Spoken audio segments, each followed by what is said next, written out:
Basilio. You know, we've been doing this at our new home now for like 4 days. I'm hoping to get in here clean one of these days. But special shout out to all the folks that have made it possible. Special shout out today to Ryan Brown, everybody, and special thanks. John Adams wrote a real nice article on our transition, and I'm hoping to transition at some point. That seems to be a popular thing these days. Kind of making the transition. Matt Dixon, do you have faith in us? Do you have faith in me making the transition and the respectability, Matt? Where are you on that?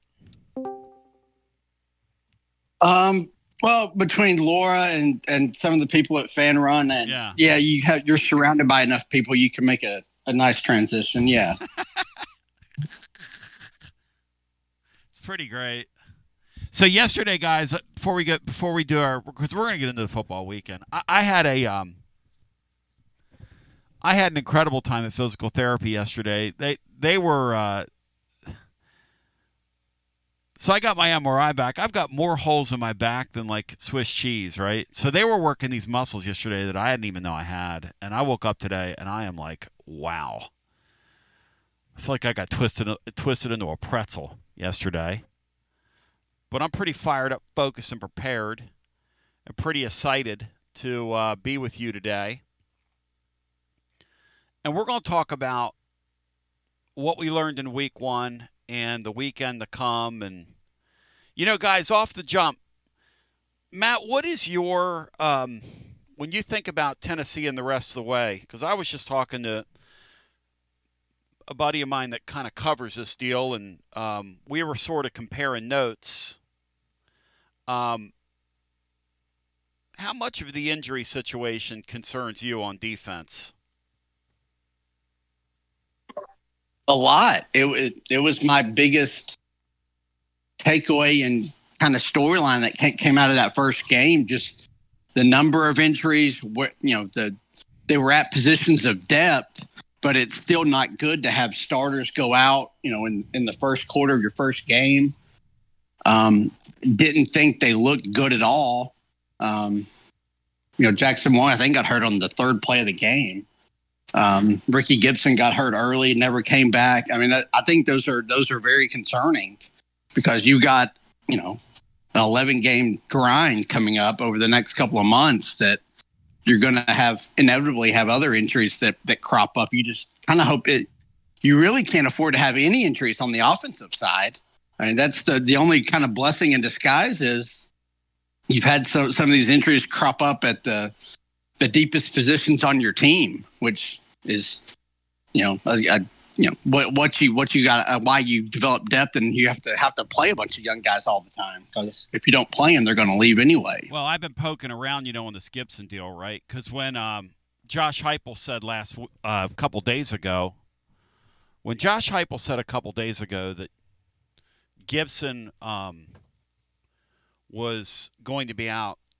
What's the word he used? Like an extended period of time, which is not how he generally talks. Let me have that right to that pillow, yeah. Which is generally not how he talks, I was kind of like, whoa.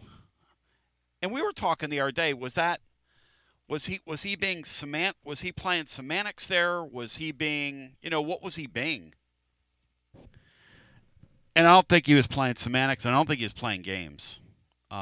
Visiting with some different sources, I think he's got like a pec issue.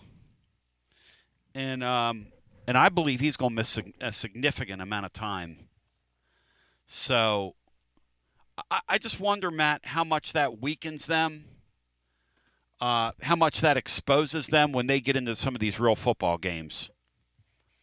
I guess beginning next week. Well, you're essentially down your two starting corners, which takes that from being, maybe one of the best corner tandems in the country to you've got Colton Hood, who, thank God you got him when you did. Yes. And then you don't really have, you got Ty Redmond, who's got a lot of potential and kind of flashed. Jalen McMurray, even though he kind of played star the other day, and then obviously the Boo Carter deal. So it's concerning. You have an All-American, and then kind of maybe kind of fringe All-SEC type corner in Gibson, and now they're both gone, and you've got to. I think it takes away a lot of the aggressiveness that Tim Banks had or could have used this year, because you don't trust your guys on the back end to hold up, especially if their plans were to play man coverage a little bit more this year, which opens up a lot of things you can do blitz wise, but they probably can't do much of that anymore, especially not right now. And so here's the question that we're going to kick around today at 865-200-5402. Bill Connolly in the CNN or ESPN, what is that? The SP Model C, is that right? The kind of thing SP Plus that they've come up with. They've got Tennessee. He's got Tennessee, the 7th seed in the playoffs right now, and he's got the Vols essentially in a spot where they could host a playoff game. He says Tennessee, in his model, is an underdog only one game the rest of the way. Now, I want to know from you guys if you guys are buying that. I want to know from the living listener if you're buying that, because here's the issue. The issue I have with any of this is we really don't know what's on these teams. Now, we had a nice week 1 here, and that was fun. And it was good for the soul. And it was great to see, but we really don't know yet. I mean, we kind of think but you only saw a week, and you're not going to know after this week, and you're not going to know really you're not even going to know after the Georgia game. Like yesterday, Negative was on here, and he's like, well, you got to show it to me in the Georgia game, and I'm going, well, I mean, Georgia's the gold standard of the deal. So what if you go out there and you get whacked by them? That doesn't show anything. I mean, most teams in this league are going to lose to Georgia. I mean, most teams are. And there are going to be some playoff caliber teams that would lose to a Georgia. And so my question's this. As we think about the upcoming weekend, because the upcoming weekend's pretty significant for Tennessee, there are teams playing that we need to keep our eyes on that are on the schedule here. Oklahoma's got Michigan. That's significant. Arizona State visits Mississippi State, which is a real low-key banger, which will be going on while we're doing our Garza Law 5th quarter fan reaction postgame. And, the truth is we kind of think we know right now sort of what we have, but I don't know that you're going to know till mid-season. And I want to see if these guys think that's right. Or am I being a little overly cautious and kind of a killjoy? I think Tennessee's got a nice team. But to Matt's point, on defense, you can't afford any more injuries. And here's my problem. Here's what we're counting on. We're counting on Florida being beat up by the time we get to them. Oklahoma gone through a gauntlet by the time we get to them. What about the gauntlet we just went through? We didn't even play a real physical team the other day, and we had guys dropping like flies. I'm just asking for a friend. I want to come back. I want to talk about that. And then I want to set this weekend up, and I want to get your thoughts on what we're about to see.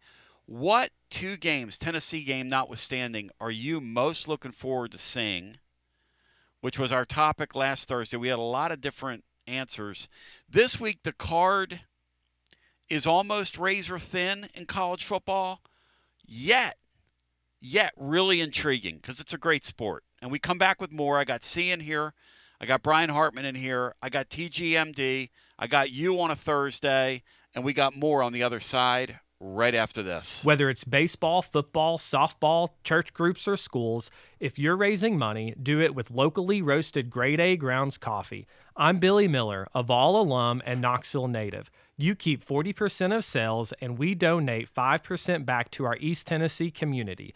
Get started today by visiting our website at gradeagrounds.com. Preparing food for a big gathering can really take it out of you. That's why you need to call Calhoun's and check out their selection of party platters. Whether you're hosting a party for the big game, a reunion, or just an everyday gathering, a Calhoun's party platter is next level. Choose from Calhoun's always excellent chicken tenders, fly with Calhoun's wings, or boneless wings with a variety of dipping sauces, award-winning next-level melt-in-your-mouth barbecue ribs, or delicious spinach artichoke dip, or get one of each. Plus, if you're doing burgers or sandwiches, Calhoun's has lots of side dishes like spinach Maria, baked cinnamon apples, Smoky Mountain baked beans, or creamy coleslaw. Available in pints, quarts, and gallons. And to finish things off, pick up one of Calhoun's great desserts to go, including homemade cheesecake or key lime pie. Calhoun's, simply your go-to party headquarters. With 9 locations all over East Tennessee, you can order online and just pick it up. Calhoun's, one of the Copper Cellar family of restaurants, along with Chesapeake's, Copper Cellar, Corner 16, Cherokee Grill, and Smoky Mountain Brewery. Eat local, eat good. When it's time for your next move, you want to get your precious belongings from point A to point B with your peace of mind intact. That's why you need to call my friends at Gouffon Moving and Storage, East Tennessee's moving legend. Gouffon Moving and Storage has been helping East Tennesseans move since 1887. That's 138 years, 5 generations. That's even longer than the Dooley, Jones, and Pruitt era combined. Gouffon Moving and Storage are pro movers, serving Knoxville, surrounding areas, and interstate moves too, both residential and commercial. And we'll provide you with personalized service that other corporate movers simply cannot. We know how to move all types of items. We pay careful attention to our clients' valuables. Your satisfaction as a customer is our absolute priority. As the oldest continually owned and operated family moving business in the United States, when it's time for your next move, it's Gouffon Moving and Storage. And storage, it's secure and vaulted. Our newest offering of commercial storage logistics, we offer receiving, storage, and delivery services for all your business logistic needs. See more at Gouffon.com. That's Gouffon.com. Or check out the link at tclub.team. When it's time for your next move, East Tennessee's moving legend, Gouffon Moving and Storage. Why limit great savings to just one weekend? This year, our Labor Day special lasts all month long. It's the September Smart Comfort event from Pipe Wrench Plumbing, Heating, and Cooling. This month only, enjoy valuable home comfort upgrades at no extra cost when you install a new HVAC system or water heater to prepare your home for the colder months ahead. This September, you can get a free furnace upgrade with qualifying HVAC system installation or free sediment filter with water heater installation. Pipe Wrench is your partner for energy-efficient and cost-effective upgrades that keep your family comfortable and safe year-round. We make it easy with free on-site estimates for replacements and free second opinions on repairs. And if budgets are tight, we offer flexible payment plans including 0% financing with credit approval. No rush, no stress, just smart seasonal savings for HVAC or water heater installations until the end of September. Call Pipe Wrench at 865-264-8090 or book online at pipewrench.com to schedule your appointment today. And as always, same-day service guaranteed or the visit is free.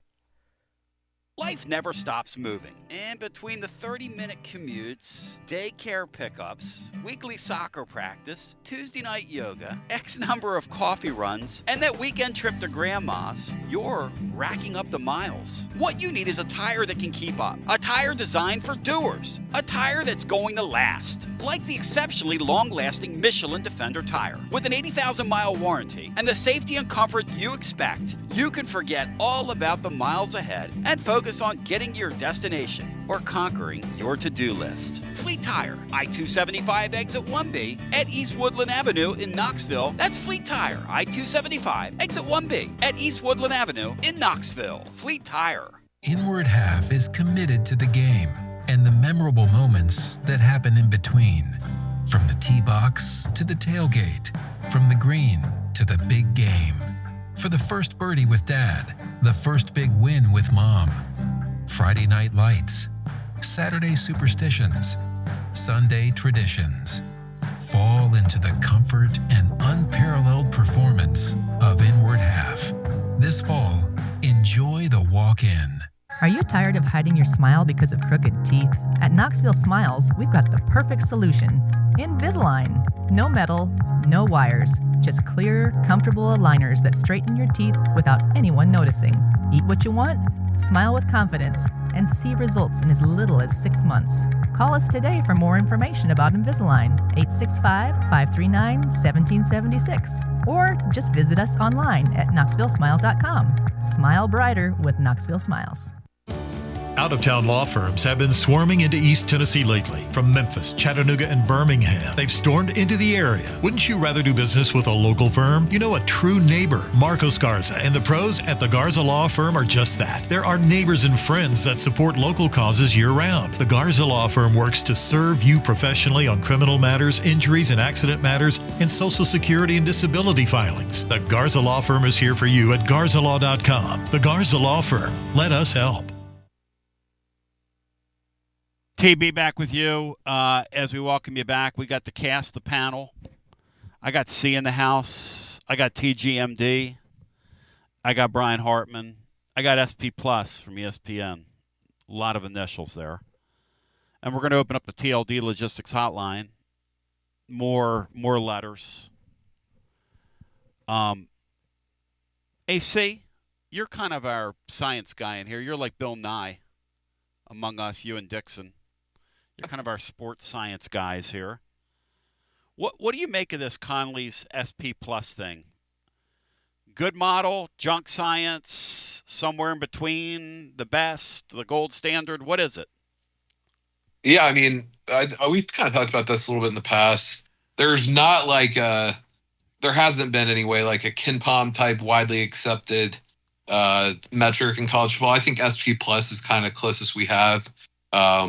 I think it's pretty good. Obviously, none of these are perfect, but of what we have, I'd say his is probably now the most widely used and kind of most widely accepted as well. I don't pretend to know every single thing that goes into it. You can kind of look at some of the different stuff. It seems like it's becoming more and more part of the just regular media discourse as year by year, because there's not really anything else out there, which is interesting. We talk about all the stuff in college basketball, especially with all the KenPom and Torvik and all that stuff. And you hear people talking about it in the mainstream on broadcasts, selection committee, that kind of thing. And we haven't really gotten to that point with football yet, but I think SP Plus is kind of trending that way. And I've seen a million times this week people referencing that Texas-Ohio State game. I think Texas and using Conley's stuff. Yeah. Texas had an 82% chance win expectancy, post-game win expectancy, and that kind of thing has been starting to be widely used. And I do think obviously it's probably better for kind of digging to it's better on a wide scale view to use numbers like that than just eye tests, to be honest. But obviously there's a place for both.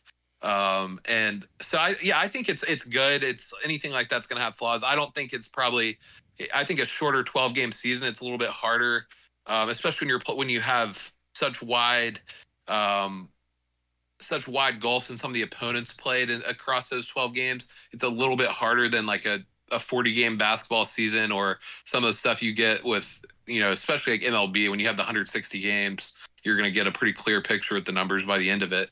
But you can get kind of muddy, I think, when you're trying to do it based on really small sample sizes, and it can kind of fool you a little bit. But obviously there's some preseason stuff baked in and things like that. But yeah, I think, kind of long answer short, I think it's a good tool that is going to be important as we try to, because the way sports are going, that the numbers are going to creep in, and there's going to be a lot of it over the next few years, I would think, as we get, people, larger staffs, analytics guys, things like that. And there's got to be someone to kind of advance, right, the credible numbers. And I think he's probably done the best of anybody so far. So I'd say his are probably the gold standard of what's out there, but I don't think it's quite to the level, I would say, of KenPom is how I would answer that. What's going to be really interesting going forward, guys, is how these staffs, as this thing becomes more and more of a playoff sport, especially, Matt, when we get to that 16 deal, is how these staffs figure out how to gimmick his deal, kind of like they do in basketball. In basketball, the goal is when the KenPom number comes out, it's for you to beat it. And that means when you're playing one of these directional schools in hoops, and you're Tennessee, and you're up late, you keep your starters in later, and you try to beat that number.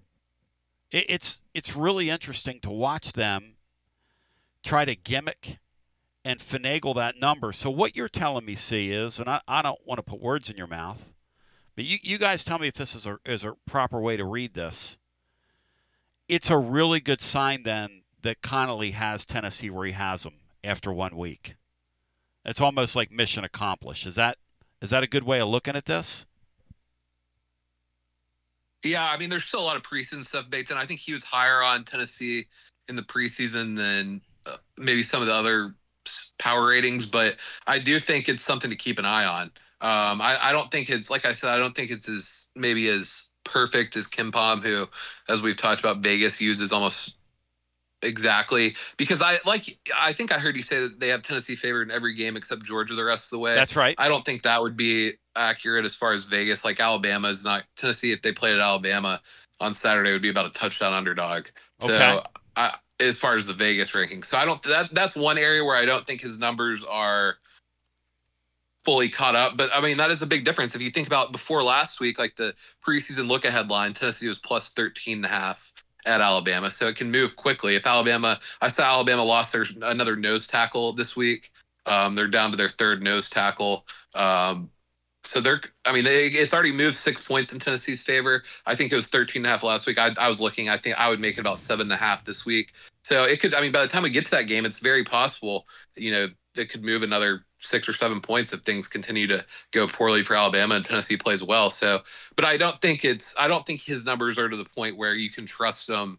Like, so Vegas is just blindly posting his numbers like they do with Kim Pom. So I think that, if that makes sense. Well, let me ask you this. If Tennessee went to Florida right now, because I'm asking a living listener, are you buying what Bill Connolly's selling? Now, Bill Connolly's higher on the Vols than I was, and probably a lot of people listening to us were coming into the year, and now he has Tennessee 7. He says they're an underdog against Georgia. I think we all buy that. He says that they're going to be favored in every other game. He's projecting that Alabama's going to fall. He's projecting that Tennessee is going to continue to rise. What about that Florida game, though, that we all just kind of, through classical conditioning, where's Pavlov when you need him? We all just sort of file away as a loss. If they played that game tomorrow down there, what would that number be? I think Florida's about a 3-point favorite. I think both teams are, depending on what system you look at, what power, their teams are pretty even as of right now. And so the game at Florida, I think you're looking about a field goal. Florida's about a field goal favorite.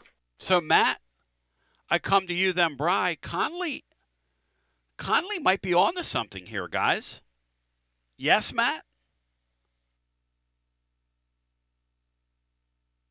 I mean, he was higher on Tennessee, his preseason stuff than most of the computer stuff. So obviously Tennessee, playing better than expected would rise. But I mean, Oklahoma's 7, Tennessee 8, and Florida 9 in his.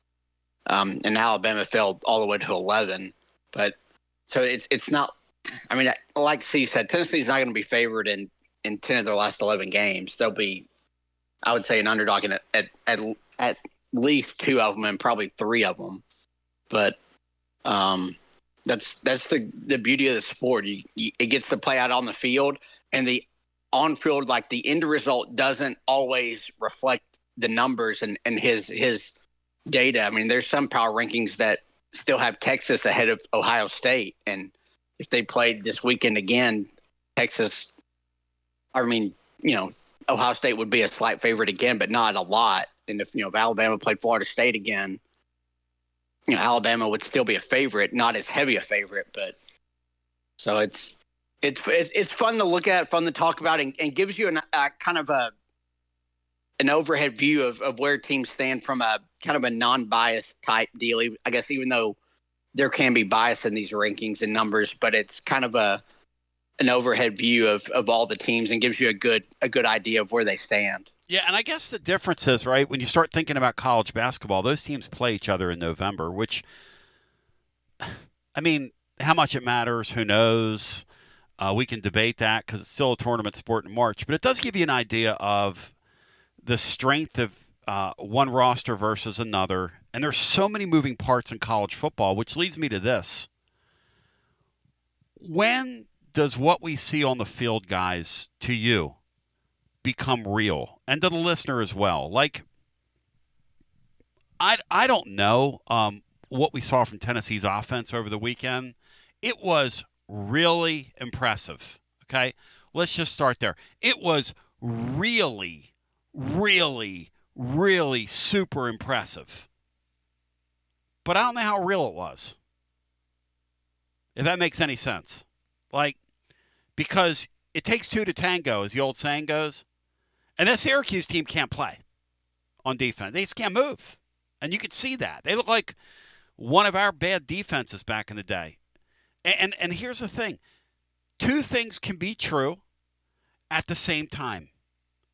And so, you know, I'm left to wonder, because we've got to kind of, in real time, put things in perspective in a sport, guys, that just doesn't have perspective to it. And, Matt, I like what you just said about that Bill Conley thing, because really that SP Plus and models like that are sort of a guide, right? But they're not the truth. But they're a guide. They're a guide. And then, see, people look at a line and they say, well, a line connotes who's better than the other. No, a line is designed to get action on both sides, because that's when Vegas makes their money. If I can split my handle and I have a handler's fee and I pretty much don't want to be rooting for one side or another, I've made a proper line. Isn't that true when you look at the numbers? To a degree, but there's the Vegas takes sides now in today's, because they can't expose them. Like, they can't put a bad side hoping to get public money, because then you're going to get people coming in who have these people who are betting big money. Okay. Like, you can't expose yourself. Does that make sense? Yes, it does. So I think nowadays, I mean, yeah, there's times where they're going to take a stand against what they're against the market a little bit. And I don't think it's exactly they're looking for 50-50 anymore, because I think the bettors are just a little more sophisticated than that. And there's so much volume that I wouldn't say that anymore. I think that's a little bit of a misconception, maybe how things used to be done. But I do think that obviously who's favored is not what we're looking for at the end of the day. Like, yeah, like Matt said, there's a lot of these power rankings that Texas moved up in after losing to Ohio State. And I do think in some people's rankings, they would have Texas maybe favored if that game was played again, but that game's not going to be played again. Ohio State won, and really in this sport, we're not, I don't think we're concerned with who's going to be favored, whatever. It comes down to who won if the game was played on the field. So you can get a little bit too far into these numbers and things like that. But yeah, I mean, it does.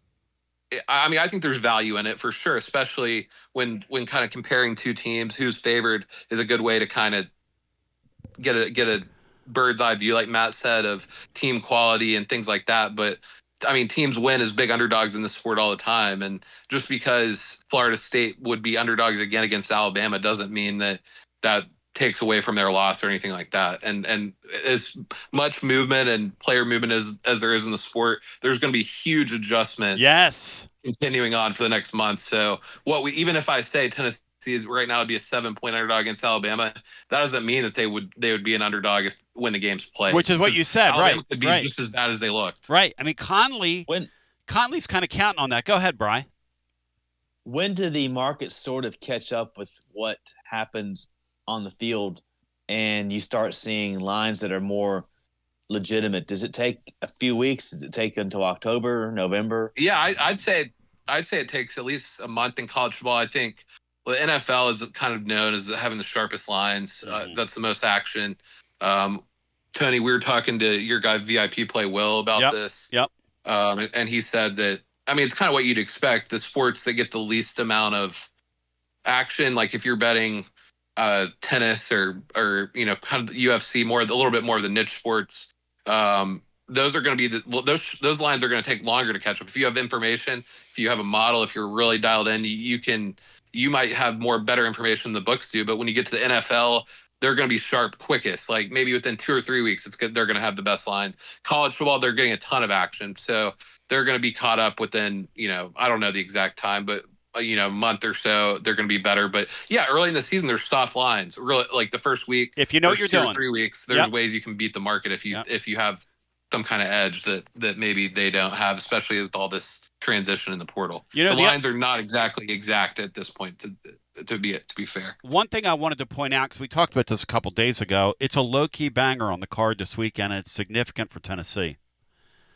Arizona State and Mississippi State. Now, I think it's very interesting that in talking to somebody in the industry, and you guys tell me what this means, but apparently a couple of these syndicates who bet huge amounts of money, some real like heavy duty money has come in on Mississippi State this weekend. What is the significance of that, guys? And do you guys think that Mississippi State has a legitimate chance to beat that Arizona State team in their building on Saturday night? Because that seems like that is a result, as a Tennessee fan, we really need to watch that game, and we really need to be all on board for Arizona State in that football game, who, by the way, lost a significant amount from that really good team they had last year that just got better as the year went along. I wonder what the significance of that is, and could Mississippi State be a live dog in that spot there, guys? Yeah, I think so, because they may have one of the top running back quarterback tandems in the league with Devon Booth is a nice player, and Chapin had a nice game in their first game against Southern Miss. And Arizona State has to come across the country and play in an atmosphere they may not be used to. And that's a good point. I just think 6.5 is a lot of points. I wouldn't be surprised if either team won, but I would sort of lean toward taking the points there. See, what's your feeling on that game? And you too, Matt, like the significance of that from a Tennessee perspective. The Vols, we do not need Mississippi State to pop up as a potential hotspot for us at the end of September. Yeah, I think I heard you talking, Tony, this week. I think I kind of agree with you. I think this is probably the fifth toughest game when you look at it. I'm a little lower on Arkansas maybe than some, but I think this is probably the fifth toughest game on the schedule, which is kind of crazy to say, but it does kind of show you where Tennessee's schedule kind of shakes out. They're going to probably win the next 2 weeks after this. They have two kind of hoopties, as you call them, the next 2 weeks after this. So they'd be 4-0 if they could win this game. I'm not sure if they can or not. Obviously, Leavitt's back for Arizona State. Yep. I wasn't super impressed with Arizona State over the weekend, but I do think that they're probably more talented, and I think that Dillingham's a really good coach. So I wouldn't be surprised if Arizona State looked a lot better and took it to them. But I am very interested to watch it. I didn't get to see a lot of the Mississippi State Southern Miss game, but I know it was close early, and Mississippi State kind of came on. I don't know. I think it's like Brian said, they're live. 6.5 is not a lot. I mean, Arizona State's ranked right around the top 10. Is that right? Yeah. So obviously that kind of shows you, I don't know how much to put in these rankings. Like South Carolina is a little high for my liking. Illinois, like that. But I mean, it shows you that they're not incapable. If they're a 6.5 point home underdog against Arizona State, I don't think it's a guaranteed win for Tennessee, especially because I don't think truly know what this Tennessee team is. And we're not going to, outside of next week, really see them prepared in any way to play Mississippi State. Because I think Mississippi State is kind of a cut above the other three teams you're playing outside of Georgia. So it's a little bit of an interesting game where the schedule just is so interesting because it's hard to judge these kind of mid-tier games because you play so many of these awful opponents that it's hard to know what to take from them. Hey, Matt. That is a low-key, very significant game for us this weekend is that game, the way that thing goes. Yeah, because they could be 4-0 with a lot of momentum playing at home, and which would make it probably a really good atmosphere. I think it was I guess 2012. Yeah. They were undefeated and had a night game, and Tennessee's defense was kind of like your back and just full of Swiss cheese. But, oh my gosh, man. That was unbelievable. You had Cordell Patterson running around, but like that, and that you get put in a spot deal, and that would be one of those where you got a really hot team, and I mean, let's just be honest. We saw it last year. That's the inevitable hypo letdown spot is that game. That would kind of be it. Early, kind of early in the season, lull you to sleep against kind of a guy that was on hypo staff and kind of friendly. So that is an intriguing game this weekend. So that is one to watch that has probably more impact on Tennessee than the Michigan-Oklahoma game that would be my game to watch. I love that Michigan-Oklahoma game too, Matt. That's going to be – I mean, this weekend the card is not great. I don't know how they get away with this, the TV networks, all these Division I, 1AA games, which are just like yesterday we celebrated ETSU on here and it's a way for them to fund what they're doing. But from a watchability standpoint, it is obviously it's a rough watch. By the way, tomorrow we're going to be live at Calhoun's on the River. The great Al Wilson's going to be with us. The great Bino will be in the house. Also, we're doing our Machi kickoff tomorrow. Machi Brook will be down there. We'll be announcing what game we're doing. And then we're going to need you to round up some tickets. So it's pretty good stuff. Pretty good stuff. Let's go to the phones. And without further ado, let's get our first call in. Hello and welcome. You're live on a Thursday. Hey, Tony. This is Kevin in Muletown, Columbia, Tennessee. Hey, Kevin. First-time caller. Welcome in, my brother. Good to talk to you in Columbia. The home of Lindsey Nelson. And wow. Also the home of James K. Polk and one of my favorites, Fred Jenkins. If you remember Fred. Oh, you bow your head when you say thy name, the great Fred Jenkins. I hear you, brother. I went to school in the 90s there, and I've known about you for a long time, but something told me I got to start listening to you. So I downloaded the app, and for the last month I've been listening. I go on a 7-mile walk every afternoon. Nice. So I listen to the podcast, and I'm hooked, brother. I am hooked. I enjoy your knowledge. I enjoy your guests, the guys you got with you, and enjoy the callers. So I am definitely hooked. So I appreciate you. Well, we've been kind of growing like a weed, thank God. And the thing about what we're trying to do is just sort of meet people, and enjoy these seasons that we have. Enjoy all the sports and enjoy the seasons. That's kind of what I try and do every day. Well, I'm here in the mid-state, and you can only hear so much Titans, and you can only hear so much Predators, and yep. I want to hear balls. So you're on it, and you don't you talk other games too, other teams, but that's what I'm talking about. But I was just wanting to mention something, man. Beginning of the year, I saw a picture of Lance Hurd about a month before the season started, yep. And I knew right then this dude is different now. This guy is different, and this whole offensive line has upgraded from last year. And I just wanted your thoughts on that.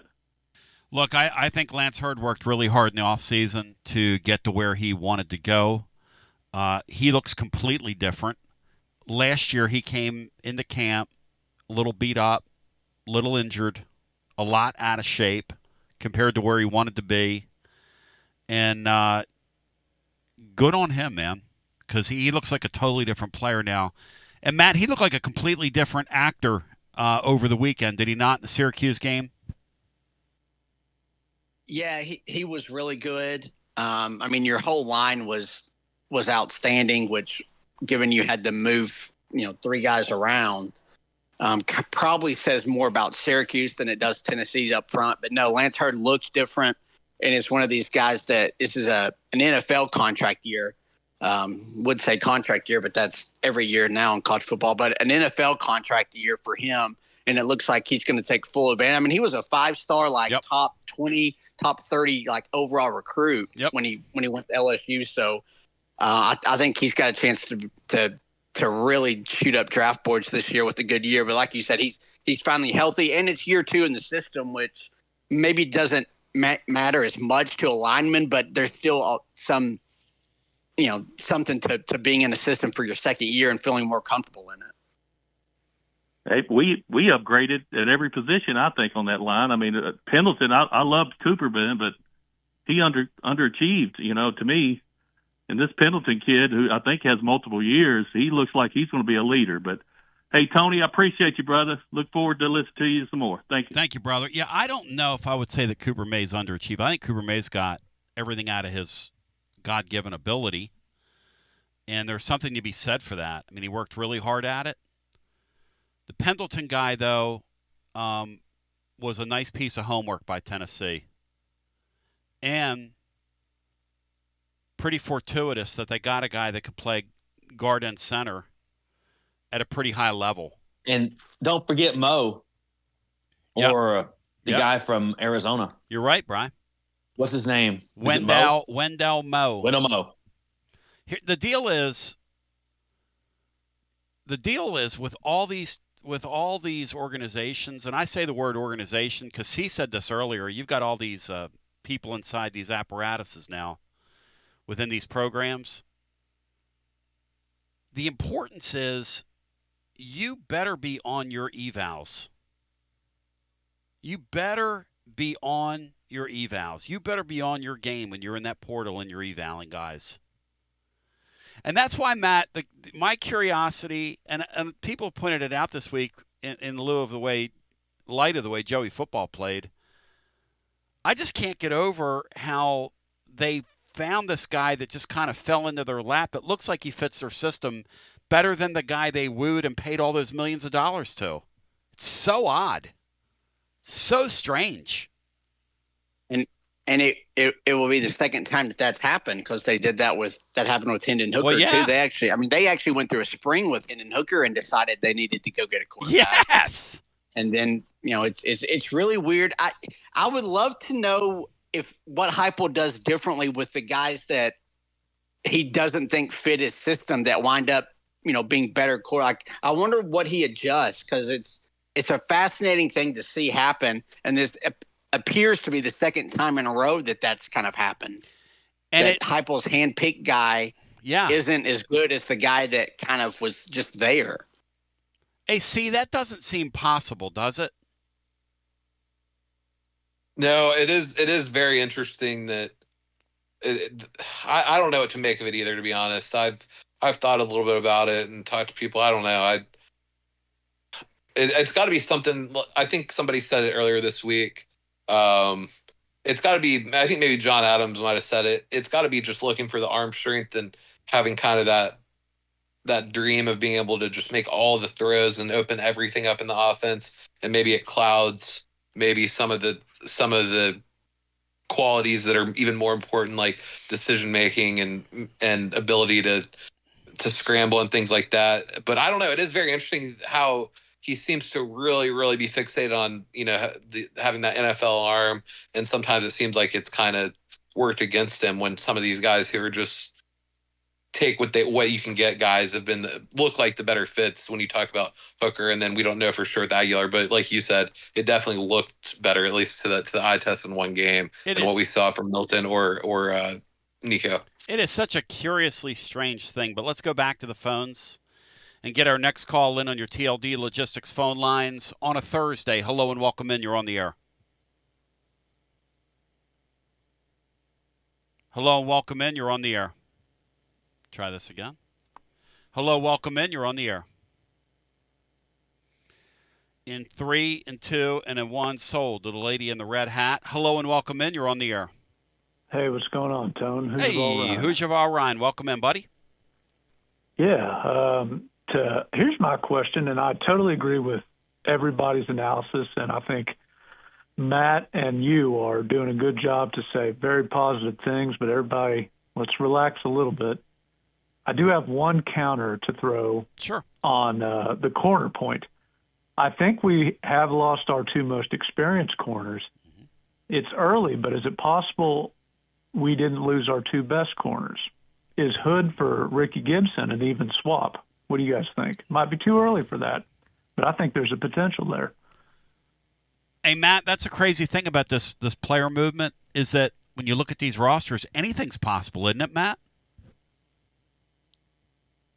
Yeah, certainly. Yeah, I mean, Hood I think Hood was your best defensive player out there for that game. Yeah. It was kind of all over in coverage. So I do think that could be a fair trade and maybe a slight upgrade there. I mean, that's certainly possible. Absolutely. Again, you still wouldn't want to lose Gibson, and you definitely need McCoy back at some point. But I just hope this doesn't rush him back. The thing that stood out to me, guys, and Sean talked about this yesterday, which I think is a point well worth reestablishing here, which is because he was talking about this with Watson Brown. Tennessee broke 10 passes up in that game. Matt, when is the last time the Vols broke up? They used to go 4 or 5 football games without knocking 10 passes down. I mean, when is the last time we saw that type of corner play? And it was both of those guys. It was both of those guys looking back at the ball. Yeah, they were. And they had a couple of PI penalties. Which, sure. Whatever. That's I'll take those. Yes. Because all that good outweighs the bad. I mean, we joked for so many years that our DBs are never even in position to get a PI flag or to grab a jersey because they're 3 steps away from a guy when they make a catch. So to see those guys being that aggressive and that physical and locked on to receivers is a really good thing. And it's a Syracuse team that, I mean, they lost about everything, but they led the country in passing last year. So it's not like they don't have a good scheme or at least know what they're doing. Oh, those old slow guys we used to have, Matt, that wouldn't even get in the picture when passes. They would go like the whole season without breaking up 10 passes. They broke up 10 passes in a college football game against a Power 4 opponent. Pretty good. And listen, Syracuse has nothing on defense. They've got a nice little team offensively. I mean, they're going to score some points in their league. They're going to put some points on the board this year. Yeah. What's the word on the young man from Alpharetta? I know he went out at the very end, but Heupel didn't even dress him. Is he okay? You talking about Redmond? The new kid who he's going to play. Long arm. No, he's fine. Long arm kid. Yeah, he's going to play. He's fine. Great. Well, and my final point is you hit the nail on the head, Tony. I'm looking forward to. I know the Georgia game. What I would do is go all in for the Georgia, but don't get hurt. But just say, look, we're probably going to lose that game anyway. Let's be real. Throw everything at the kitchen sink with play loose, play wild, blitz, throw deep balls. Get healthy. I think good program growth would be win on the road at Mississippi State, beat Arkansas, no more Heupel hiccup, because I think that's a big step that we don't lose the head scratchers, because I love Coach Heupel. I would even count the Purdue bowl game as a Heupel head scratcher. He has had one each year, so I think if we go 5-1 even with the Georgia L, that's great program growth. Thank you, my brother. Yeah, I think that's a fair criticism of him, but I don't know if it's a myopic criticism, because it might be that that's just modern college football now. Especially when you're kind of in the middle of the pack like we are. Like, we're not. The Ohio States of the world, those types of things, Alabamas of the world, well, maybe not Alabama right now, but the Georgias of the world, certainly, they don't have those types of outings where you get the one out of nowhere loss. But if you think about the rest of this league, everybody has out of nowhere losses. I mean, he doesn't have out of nowhere losses like Kentucky beating Ole Miss, though. He's yet to have a game like that. So do with that what you will. I don't know about that, Brian. That Arkansas game last year was dreadful. South Carolina. Or that South Carolina loss was awful. Now, the one thing about the Kentucky game, though, is that happened in Lane's building, did it not? Yes. Yes, yeah. Yeah, that's kind of what I'm getting at. I mean, he's been pretty good on his home field. So, 865-200-5402. If you want to hunt mix hunt with us, as we get in the mix with you, hello and welcome in. You're on the air.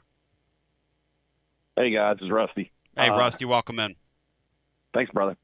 You guys were talking about the point spread stuff. And somebody said Texas somewhere would probably still be over Ohio State. It's everywhere.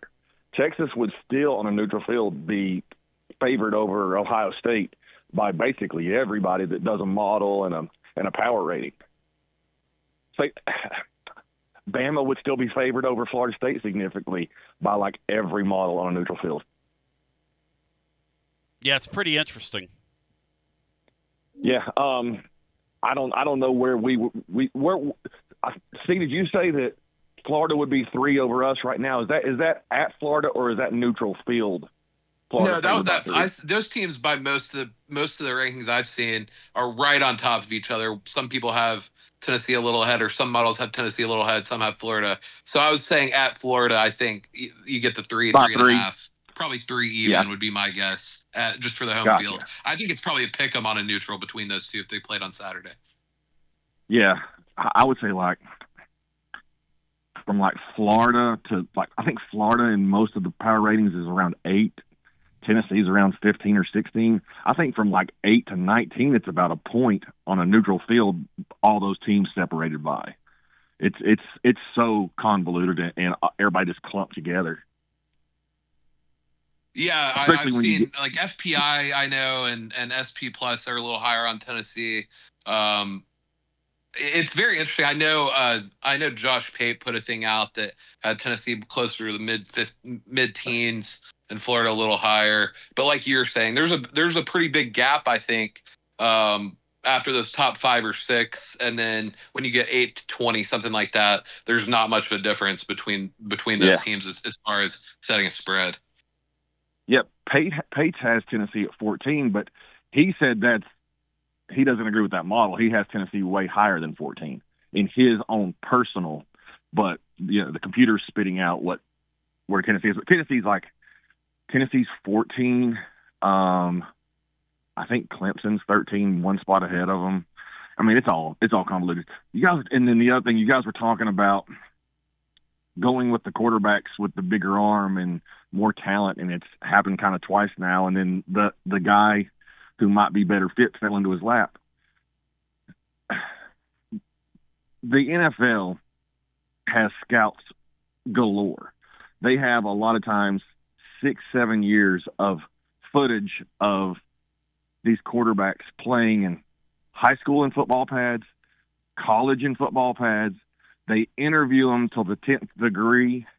They have all these things, and they draft these guys, and they hit on about 15-20% of guys can play. Imagine you're recruiting a guy who played 1 year of high school football in football pads, and that's all the footage you have on him. And you have no idea, or you're recruiting a guy who started 3 years of high school, even like Arch, and all you have is 3 years of high school footage on him, and then you have to know, can he come translate to college? If the NFL is getting it wrong as much as they do, how are these college coaches getting it right on these high school kids? You know what I wonder, Rusty, is if in this era of everything accelerated in the portal, if we start seeing these programs move off these quarterbacks quicker. I think you're going to stop seeing as much emphasis on recruiting high school quarterbacks. I think there's going to be way more interest in that Cal quarterback than any kid out of high school. Oh hell yeah, he's for folks that haven't seen him, he's unbelievable. That guy's worth watching. Oh, I mean, no offense. I mean, Brandon's going to be an absolute stud, I think. But again, you're watching him play high school ball. That's right. You just don't know. You just don't know. You know that kid from Cal can play tomorrow in any system, anywhere, anytime. So I think you're going to see a heavier emphasis on recruiting guys that have started in college out of the portal from these big programs than you see them going after high school kids. Just my guess. Such a great point. Hey, thanks, man. I appreciate it, and it kind of goes with this, right? We don't know what we're watching, but a lot of times these head coaches don't. And all these they have staffs of like 50 people, like Rusty's saying, and you still swing a miss. And the NFL game, obviously the change from high school to college has got to be a significant jump. The jump from college to the NFL's, they just say unreal because every week is an SEC game. Plus, these guys are out there are all of world-class speed. The windows are so small. You've got to get the ball out. The schemes are extremely intricate, and it can really make your head spin. And then once they scout you at that level, you can have success early on as an NFL quarterback, and then they get a book on you. It's kind of like what these pitching coaches do. Hey, see, this Pete Crow Armstrong guy has regressed back to the mean. He's gotten benched here recently. Have you seen that? Yeah, we talked about it off the air. You told me that was going to happen. Yeah, you told me that was coming. Yeah, I mean, it's just some of the stuff isn't really even too deep of, like, it's not like you're looking into the crazy deep stats.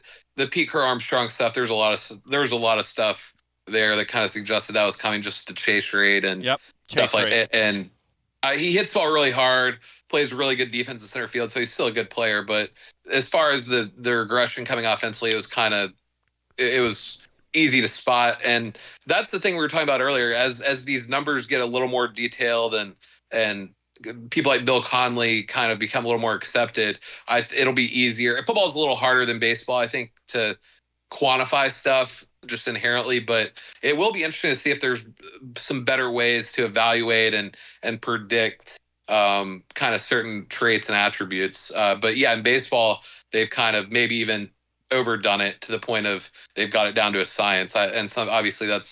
Some people think that's made the game a lot worse, but they've certainly got it down to a science as far as what traits tell you what and what they're looking at and what means what and all this stuff. And Rusty has a really good point too. Like if the kid from Cal picked the phone up and he called Tennessee and said, "Hey, I've always dreamed of playing for the Vols."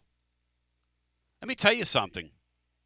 You would be, if you've seen him, and I've seen him, you would be very tempted to grab that guy.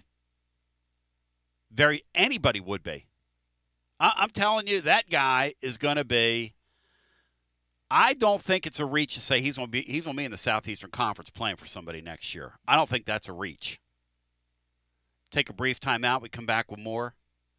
And that's going to be very interesting moving forward. Because if you look at some of these playoff teams, well, look at Ohio State last year. They went and rented Will Howard. And Will Howard came back to Ohio State and said the other day, he said, "This is my home." Okay. I mean, who am I to argue? It's your home. You played at Kansas State, dude, for like 4 years. Continue with more right after this. Hey, Tony B listeners. I'm Billy from Grade A Grounds, a UT grad bringing Knoxville a better way to raise money. We roast premium coffee fully branded for your team or cause. You keep 40% of sales, and we donate 5% to local needs. Let's win on and off the field. Visit gradeagrounds.com to start your winning fundraiser today. Score a TD every time with T3 Vodka. T3 is Tennessee's premium vodka, handcrafted with passion, precision, and a whole lot of pride. T3 Vodka is taking the Volunteer State by storm. T3 Vodka, handcrafted in the majesty of the foothills of the Great Smoky Mountains, where quality isn't just a promise, it's a way of life. Filtered 10 times and 80 proof. T3 Vodka delivers a smoothness that's unmatched. This dedication to excellence has already earned T3 Vodka prestigious accolades. T3 is a 5-time gold medal winning vodka and the 2025 SIPS Consumer Choice Award medal winner. Whether you're sipping it neat or on the rocks or mixing up your favorite cocktail, T3 Vodka is your choice for a premium, award-winning experience. Score a T3 TD and ask for T3 Vodka by name at restaurants and wine and liquor stores today. Drink it neat, drink it right, drink T3 Vodka and score a touchdown every time. T3, Tennessee's premium vodka. Distributed by Athens Distributing Company. Please drink responsibly. Basilio here. No one does it like Alumni Hall. I'm here to tell you, living Vol fan, only one place that's the best place to shop for Tennessee gear, and that's Alumni Hall. The best and largest selection of Tennessee apparel for the whole family. Top brands like Nike and Champion, Columbia, Peter Millar. Load up on hats, accessories, Yeti, all your tailgating necessities. Download the Alumni Hall app, click account, and it'll tell you how much Hall cash you've earned. You earn $10 in rewards for every $150 you spend. Alumni Hall, with physical locations in Murfreesboro, Bristol, and 3 locations in Knoxville, now open in Johnson City. Pop into Alumni Hall and get ready and tell them Tony B sent you.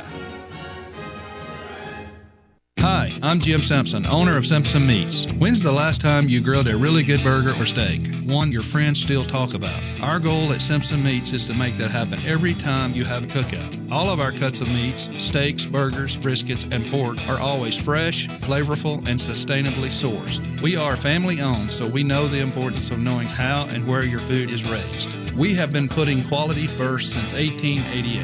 Visit our butcher shop off Lovell Road or online at simpsonmeats.com. Okay, so we really need uniforms and equipment for this season. Can I trust you with that? Cool, I'll just order them online.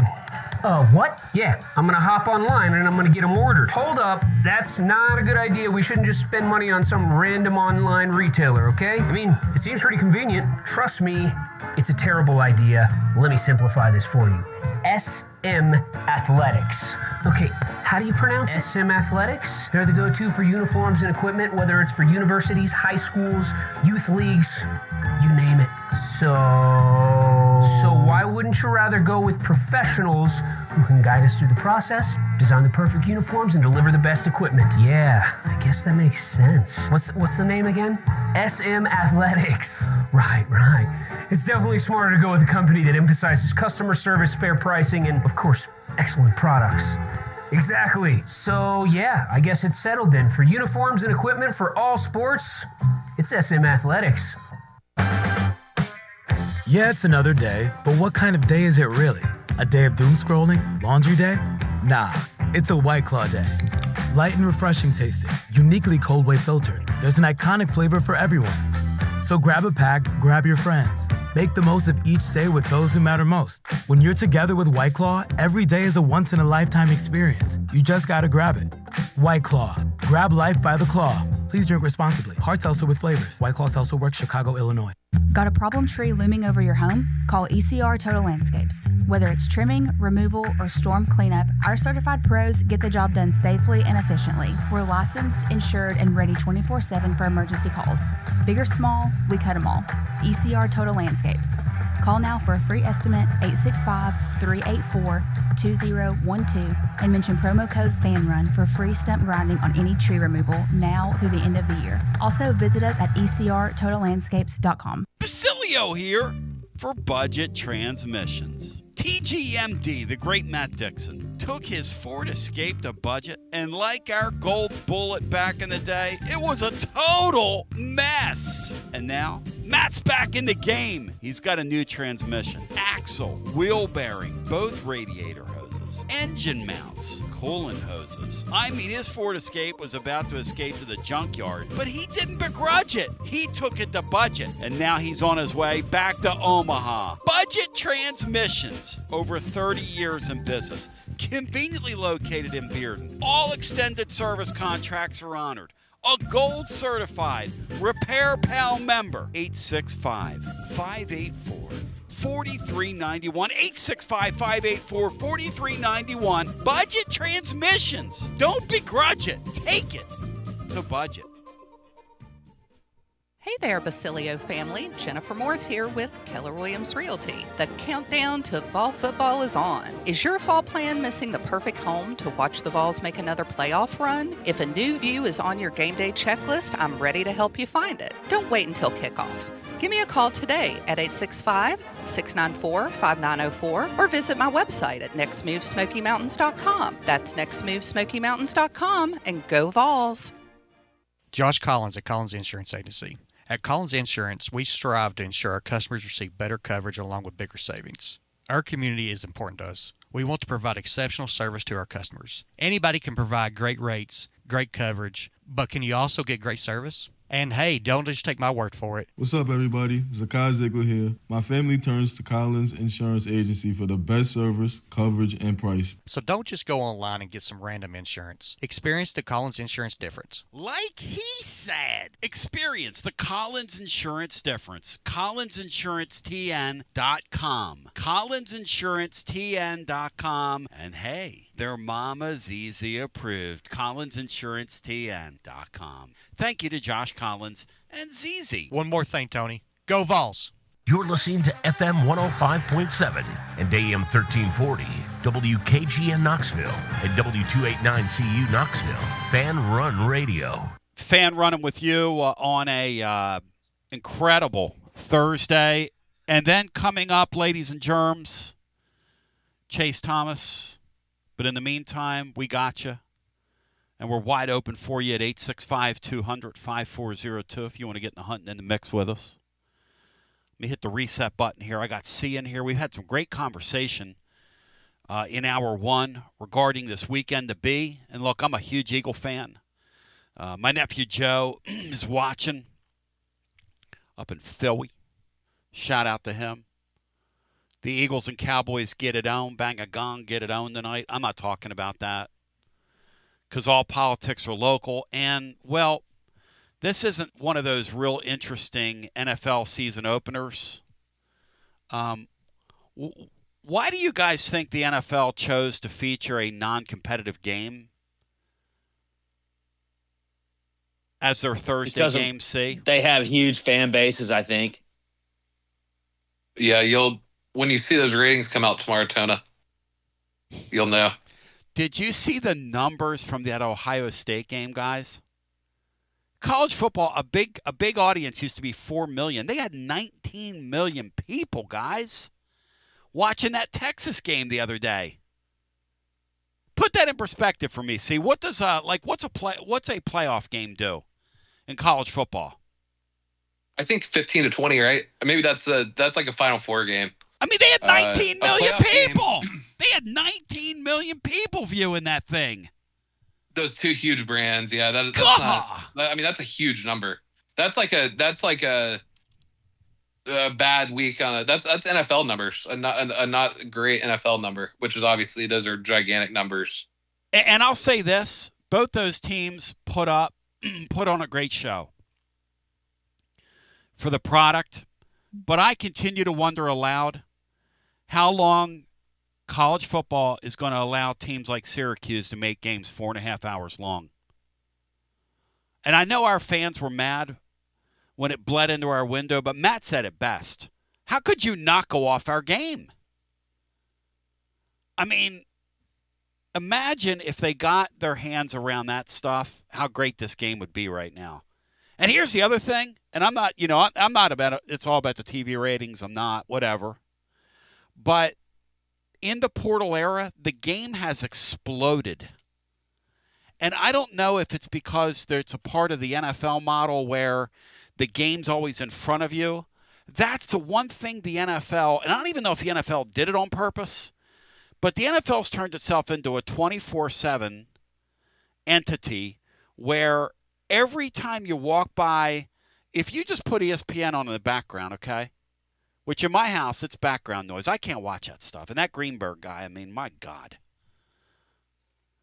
But if you just walk by it at any given time, it's either the Cowboys or the L.A. Lakers or the Cowboys or the L.A. Lakers up there on your screen. But it's always the NFL. They talk about the NFL 24/7 on there. And let me tell you something that's not that interesting. It's the NFL. No offense to it. Let's go to the phones. Did the Eagles cover tonight, by the way? What do you all think? 8-point line, 7.5, 8 points. What am I to believe here? It's a lot of points. I mean, the Cowboys are going to be dreadful, I think, on defense. Are they really? They're going to be really bad on defense. They have Kenny Clark. I mean, I was texting with RJ Choppy the other day, and I was laughing with him about how on his morning show they were laughing about Jerry Jones when he announced that trade. First 15 minutes was talking about Kenny Clark, and we were just giggling at that because they were like, yeah, Jerry trying to sell everybody that was some kind of swap. Let's go to the phones. 865-200-5402. Hello and welcome in. You're on the air. Hey, Basilio, what's going on, man? There he is. What's up, my man Josh? How you doing, brother? Doing pretty good. Hey, have you watched any of these film breakdowns that's all over YouTube this week, Tony? Oh, yeah. Talking about Heupel. I watch it. Oh, yeah. It's kind of amazing how much this quarterback team deal may turn into a blessing for us. I've seen where Aguilar last year was 65% for 65%, inside 10 yards outside the numbers. Well, Nico, he threw for 85% less than 10 yards outside the numbers. But I kind of think that's the only throw he could make, Tony. It's forced Heupel to use the whole field now. And, you've seen how many sets that he had with the Brow stuff, with the wide receivers out wide. There wasn't near as many as the past 2 years, Tony. I think we're a lot better football team. Oh, I don't think there's any doubt about that. I mean, you're going to use more of the field. Watson Brown said he was really blown away by some of the wrinkles that Tennessee came with. And look, I think at the end of it all, you're going to use more of the field. You're going to use – I think, Matt, from a wide receiver standpoint, that had to be a very exciting opener in that wide receiver room. When they went back and saw how much meat they left on the bones – the wide receivers are going to have a real opportunity this year, it looks like, to take a step. Yeah, a lot of one-on-one coverage when you go with two tight ends. Yep. Obviously, the running game's really good, so you can lean on that a lot. And it's interesting. It does seem like Heupel's a little bit more creative in how he's getting the ball out and what he can do, and used in the middle of the field. Which even going back to his UCF days was rarely used. I mean, so much of their passing game is outside the numbers or like quick screen type stuff. Yep. So to use the middle of the field really, really stresses defenses. One of the things Watson talked about, too, was that Tennessee, for the first time in a while, were not really using the wide splits with the receivers as well. I mean, it was like they were just aggressive from the very beginning and said, hey, we're a different animal. We're going to attack the middle of the field today. And they trust a guy that's been here 100 days. Here's what I wonder. That's the difference, Tony. But that's the difference. I don't know, though, because they got mad at Nico, which I found out. Nico got up there at a press conference in the winter and said, hey, we basically have installed some new stuff. And they were kind of hinting around about the pistol. And they got mad at him and were like, man, you shouldn't be giving away things like that in the media because that's how this Heupel guy is. He likes to talk and say nothing. He could be a talk radio host.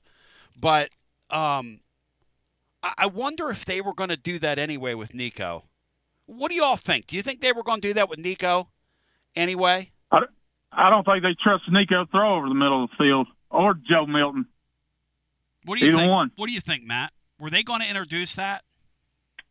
Is that what Nico was talking about?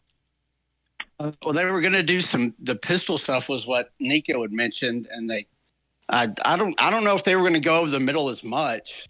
That I don't know. That would have been interesting to see. I would think so, but I don't know if that's something that one, Nico's comfortable doing, and two, that the coaches trust him to do. Josh, did you see any of Nico Saturday night? Yeah, I watched it. Okay. I'll be honest with you. I liked the first quarter, first half. Then I started. I kind of felt sorry for him, Tony. Even though I didn't want to feel sorry for him, but I kind of felt sorry for him. Yeah, you're a kind of a good-hearted guy, kind of like I am. I mean, I play sort of a heel sometimes. I found myself thinking, boy, I would hate it. And I'm not judging this Nick guy. People can raise their kids and do whatever they want to do.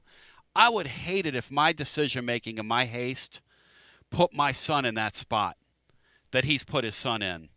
Because I'm going to tell you something. I can't believe he's going to get hurt. So different a player than what we thought after watching him for 2 weeks. He's so bad. He's not a very good quarterback, Tony. No, he's just not. He's not a good football player. No, he's not a good football player. And you know what? And Sean said it last year and people jumped at him. He does not make the people around him better. Not one iota, man. Not one iota. The main question is Alabama going to get it together, or are they going to fall off a cliff? Because I'm sitting here waiting. I'm praying it's over, Tony. It's time for them to take their medicine, and the whole league's waiting on this, longing for it, Tony. I want pain and misery in Tuscaloosa, Alabama for about 5 years. Could happen. Every dog has its day. And I was thinking that was not going to happen there because I was thinking they hired a very good coach who's been a very good coach everywhere he's been. His team looked unplugged in week 1. Not a good sign. It reminded me of that Harsin hire, Tony. He just don't fit there at all. Maybe you're right. I don't know. Anyway, go Big Guards. See you guys. Y'all hang in there. Hey, boys, let me ask you guys something. In light of Josh, let's go around the room. Shovel dirt on Alabama right now, or is it too early? Brian? I think it's too early because I believe they're going to put that younger guy in there at quarterback, the Russell kid. Yes. And he might spark them a little bit, and they still have a lot of talent there if they can figure it out. Mm-hmm. And DeBoer's one. He may be geographically misfit where he's at, but he's had a lot of success. So I don't know if West Coast translates to the SEC, but I'm going to give him the benefit of the doubt because he took Washington to the national championship game. But then again, I want to know how much of his success is based on Michael Penix. Matt Dixon. I think he won at Fresno too. So shovel dirt on Alabama, Matt, or is it too little early? As like a national title contender, I think they're done there. Interesting. I don't think you can improve some of the stuff that we saw, but as a team that can win 9-10 games, maybe even make the playoffs, a little early for that. But I think there are major questions down there with what they've got. I mean, that was alarming, some of the stuff that you saw, which could be a one-game deal. But again, getting blown up on both lines of scrimmage it's hard to fix that. See, got the shovel in your hand, or is it too early? What do you think?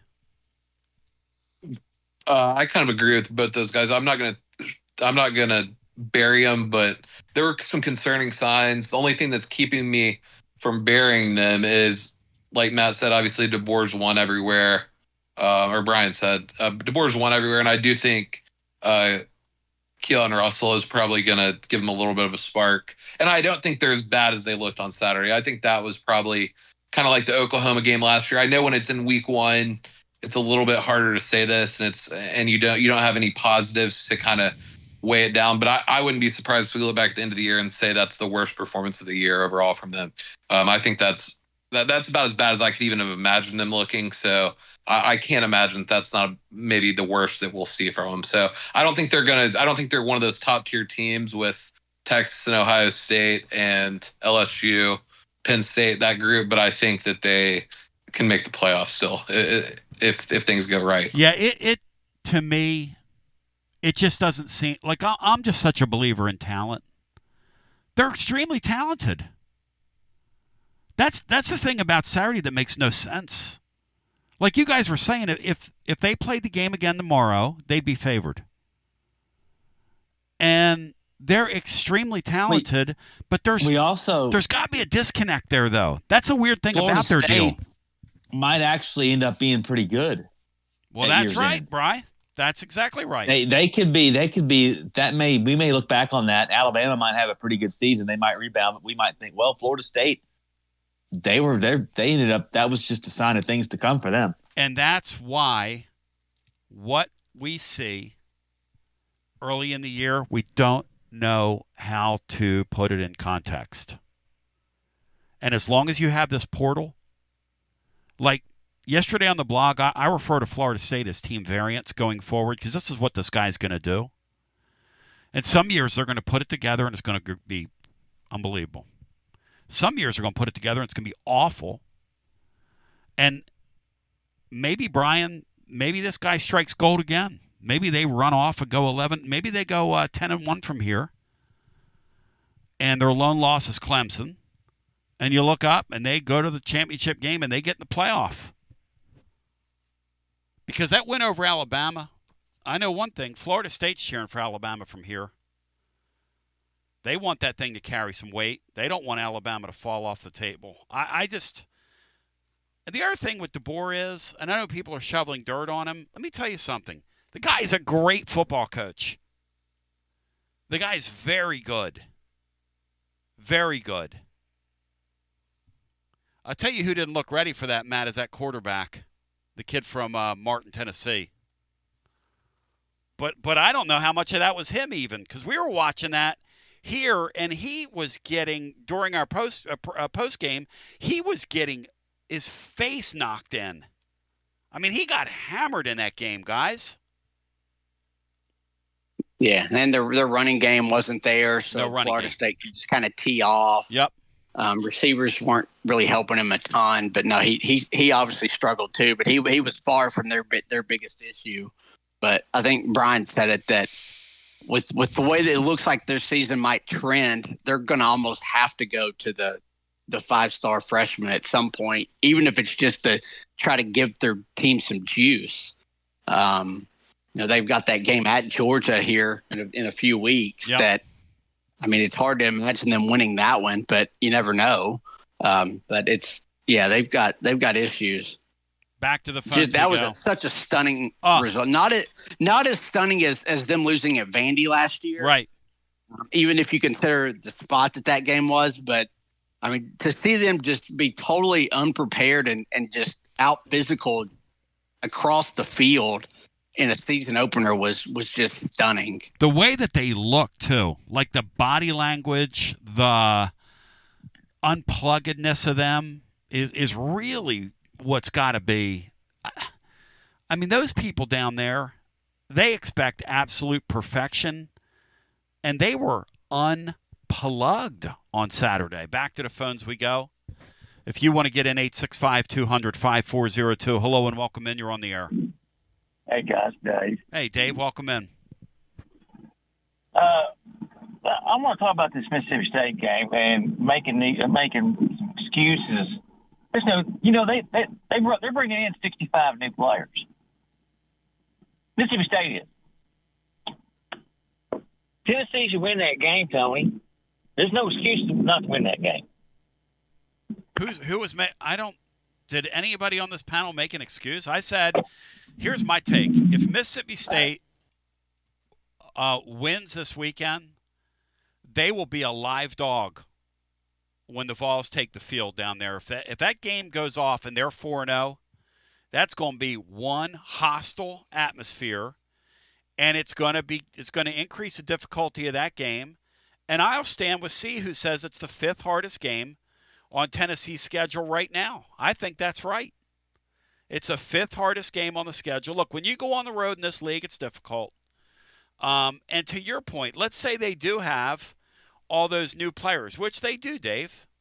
But by that point, you're a month into the year, and you're starting to round into shape. That's when the season starts to take form, where you kind of know what you have. And who knows, maybe with their 65 players, maybe they've hit on a bunch of them. Who knows? I mean, none of us know that. But but who on here is making excuses for that game? That's a game you should win if you're the Vols. I'm not making excuses. I'm just saying the degree of difficulty for that game goes up if they beat Arizona State in 2 days. Is there something wrong with saying that? No, I'm to the point where, he's going to have to stop this losing a game that he's not supposed to lose every year. Like the Arkansas game and the South Carolina game. I mean, at some point, we're paying this guy to get it figured out and to win the championship. I'm serious, Tony. But you know what?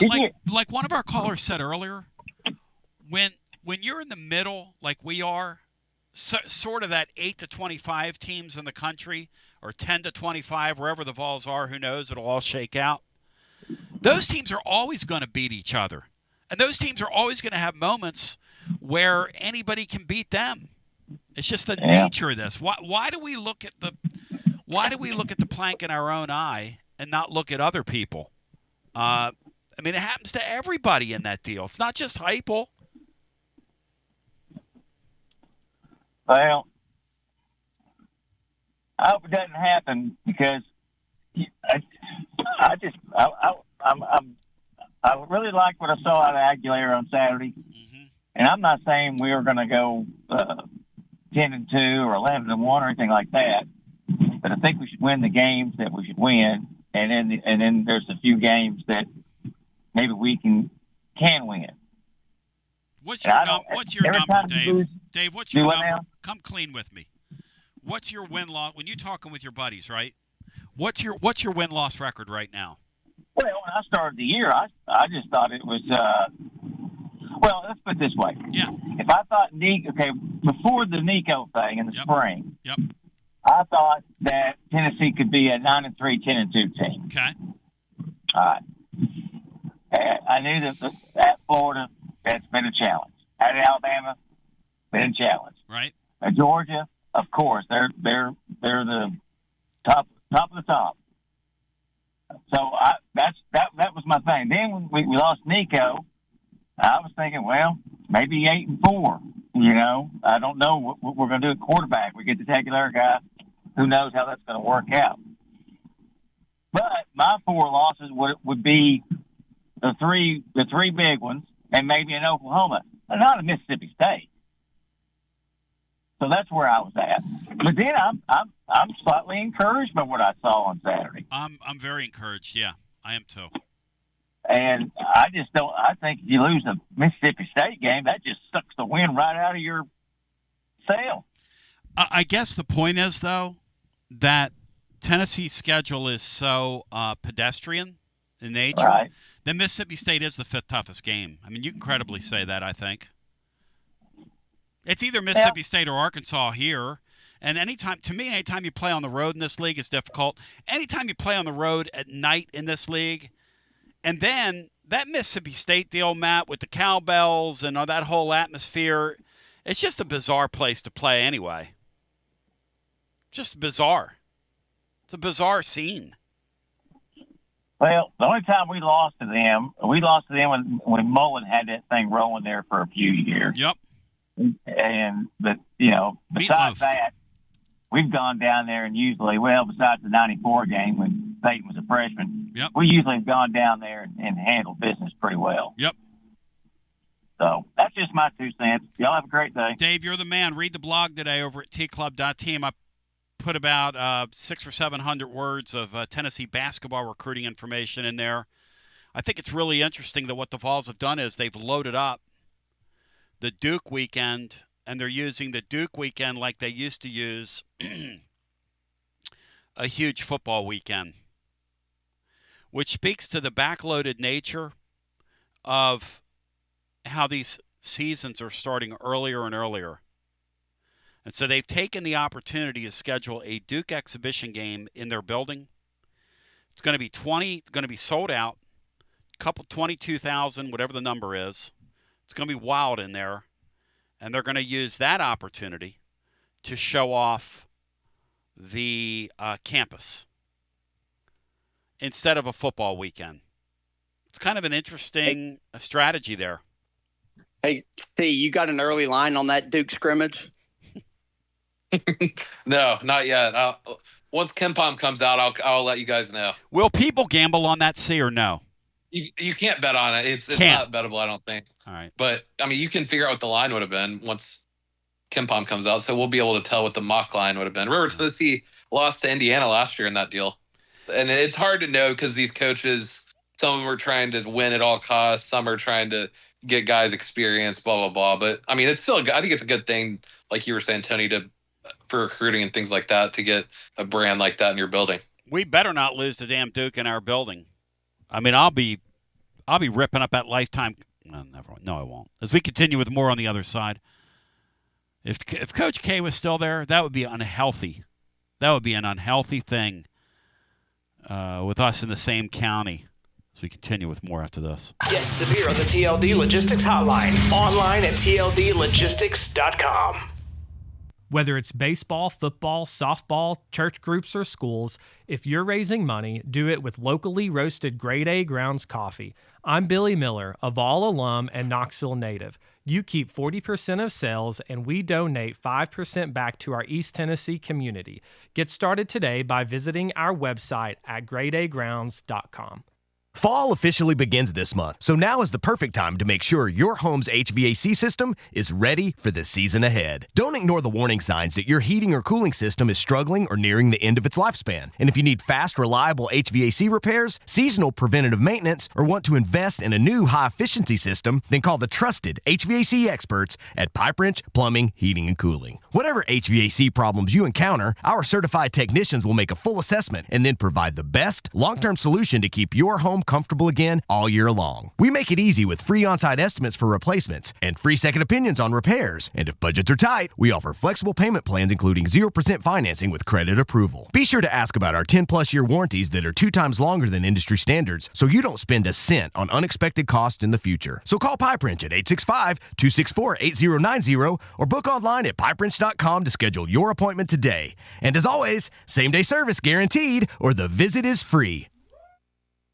Hi, I'm Jim Simpson, owner of Simpson Meats. When's the last time you grilled a really good burger or steak? One your friends still talk about. Our goal at Simpson Meats is to make that happen every time you have a cookout. All of our cuts of meats, steaks, burgers, briskets, and pork are always fresh, flavorful, and sustainably sourced. We are family owned, so we know the importance of knowing how and where your food is raised. We have been putting quality first since 1888.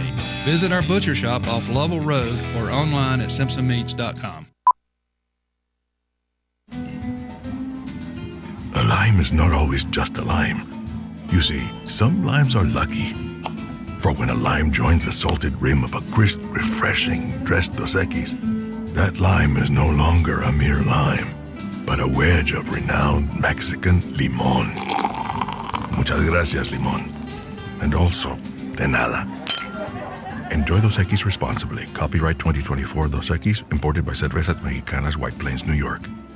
Hey there, Basilio family. Jennifer Morse here with Keller Williams Realty. The countdown to fall football is on. Is your fall plan missing the perfect home to watch the Vols make another playoff run? If a new view is on your game day checklist, I'm ready to help you find it. Don't wait until kickoff. Give me a call today at 865-694-5904 or visit my website at nextmovesmokymountains.com. That's nextmovesmokymountains.com, and go Vols. Tony Basilio, and we are live once again with Chad Stockton of FC Alliance. And Chad, you're out there on the field, 100 strong here in Knoxville. Talk to me. What's been going on with FC Alliance now that the weather's heating up? We're out here for the first night of the boys' tryouts. We have over 400 kids that'll be here tonight. So a lot of exciting times right now for us. Our club team start at U9 and we go all the way through U19. We have over 1,000 kids that come from Chattanooga from the Tri-Cities that make all our teams and make this club what it is today. So we're excited about it. We finished the younger kids a couple of weeks ago. We just finished the girls last night, and now we're on to our older boys program as we speak right now. And we're blowing and going in the Tri-Cities. Tell me about it. We started FC Alliance North 1 year ago, and coming off the first year, we are the largest, most competitive club up in the Tri-Cities area. We just finished our tryouts last night. Looks like right now we will be well over 400 kids for the upcoming season. So great things happening up there. We've put our boys into some really good regional leagues. So we're excited about what the future holds for them and also our girls programs. If you want more information, check them out at fcallianceknox.org. That's fcallianceknox.org. Chad Stockton, keep growing the beautiful game here in East Tennessee. Absolutely. Thanks, Tony. Tony Basilio along with the great Mark Griffin. And we're here to talk about our friends at Performance Medicine. And Griff, their slogan, stay educated, stay healthy. That's you. Wow. I really like to think that, Tony, and I'd like to give Dr. Rogers a lot of credit because I definitely want to stay educated and healthy, and knowing that he's putting the time and effort in to make sure of my care, I want to encourage your listeners to put the time to learn and become educated and get to know Dr. Rogers and see if it can help with your health as well. And there's a really, really easy way to do that. In fact, they've got their own YouTube channel. You can see Dr. Rogers for himself with his staff staff. It's called The Performance Medicine Show over at the Performance Medicine channel over on YouTube. Also, more information at performancemedicine.net. To our friends in North Knoxville, a brand new location over in Fountain City, now accepting patients. So many ways to reach Dr. Rogers. And like they say, stay educated, stay healthy. Performance Medicine, online, performancemedicine.net. Located in Knoxville's historic Old City, Barley's offers great food, live music, the best draft beer selection in town, and now your new favorite place to watch sports. Their indoor projector is perfect for any weather, and they've revamped their upstairs area with more TVs to take in all of the action. Their menu features hand-battered chicken tenders, juicy burgers, fresh salads, and the tastiest pizza in Knoxville. You can enjoy their happy hour drink specials daily from open until 6 p.m. Barley's Tap Room and Pizzeria. When it's past high noon, it's time for a vodka soda made with a vodka you've actually heard of. I'm talking White Claw vodka soda made with White Claw premium vodka. JB Smooth only drinks vodka soda made with the world's smoothest vodka. And you can too. Pick you up a bottle of the triple wave filtered vodka that's been distilled 5 times. White Claw premium vodka comes in 4 flavors: black cherry, mango, pineapple, and just vodka. You haven't had vodka like this. No one has. White Claw Premium Vodka. Please drink responsibly. Tony B here with the great Zakai Ziegler for Hey, Advent. whoa. Tony, I got this. Hey, Tennessee, it's Easy here. Next time you have an electric issue at your home or business, call my friends at Advent Electric. With offices in Knoxville and Nashville, it's Mama's Easy approved. You heard it from the most electrifying player in the league. Call the service professionals at Advent Electric, 865-588-0631. Online, adventelectric.com. Tell them ZZ sent you. Thy head, ladies and gentlemen, is bowed as we welcome you back, 865-200-5402. It is a huge college football weekend. It's a huge weekend here locally as well, because those of you coming into town for the game, and you've heard us talking about this incredible new baseball stadium downtown, it remains incredible. It remains new. And the Smokies are at home this week. So an opportunity for you to get in the place and enjoy yourself and double dip and all that good stuff. Because tonight, tomorrow, Saturday, Sunday, race fans. And I do mean race fans because you had T3 Vodka's T3 TD car out there last night. Eris, is there anything you guys don't do? I mean, my gosh, man. No, dude, we literally do it all, and I don't know if you heard the news or not, but we broke it last night. Covenant Health Park, the home of your Knoxville Smokies, won 2025 Ballpark of the Year. Let's go, man. Yeah, man. So that covers not just minor league baseball, that's Major League Baseball, too. This award started back in 2000. The San Francisco Giants Stadium won the very first one. Pittsburgh's PNC Park won. So Covenant Health Park going in with those other Major League Baseball clubs, stadiums. It truly is a wonderful ballpark here. I've been saying it all year long. If you haven't been out to a game yet, we got today, we got tomorrow, the next day, and Sunday. And then that's it for when it comes to Smokies baseball. So if you haven't been out to the ballpark, come on by. We got something going on every single day, just as you said, bro. And, take some pride in the fact that, hey, this ballpark is literally Ballpark of the Year for the entire country. I'm extremely proud of that. And I knew that was a special place back in the winter when the great Chris Allen was walking me around as the thing was coming into form. And then seeing the finished product. I mean, my gosh, Eris, that's got to be just put some extra pep in your step to come into that ballpark every day. I mean, it's awesome, dude. Every single day, it's a blessing to be here. It's so much fun to work at America's friendliest ballpark and create memories that last a lifetime. And it's crazy how quickly the summer has come and gone. And hey, we got 4 more days to make it as best as we can, bro. The great Jeff Day bumped into my son the other night. Who was at the ball game. Anthony loves going to the games. And his dad hadn't been able to walk with his back, so I've been able to get out like I'd like this summer. Kind of got past me. But, Eris, I'll tell you this. the time I've spent there this summer, every time I'm there, you guys roll out the red carpet for every single person is treated like a VIP. It's almost like VIP play in that ballpark. So lay it on me here. What do we got going on tonight, tomorrow, Saturday, and Sunday, Rice fans? Yeah, bro. So tonight's our final Thursday of the season, so half-price draft beers. And it's also Old City night at the ballpark. So we're inviting all of our Old City neighbors that are businesses, restaurants, bars, and whatnot. They're coming to the ballpark today. They're setting up booths and tables, so they're going to pass out information about who they are and what they do in the Old City in downtown Knoxville. And feel free to stop by all of our friends' tables today. You have a chance to win some fabulous prizes that are provided by them. So really neat. Come one, come all. And any parents that are listening today, and if your child goes to school in Knox County, they should have been given some vouchers.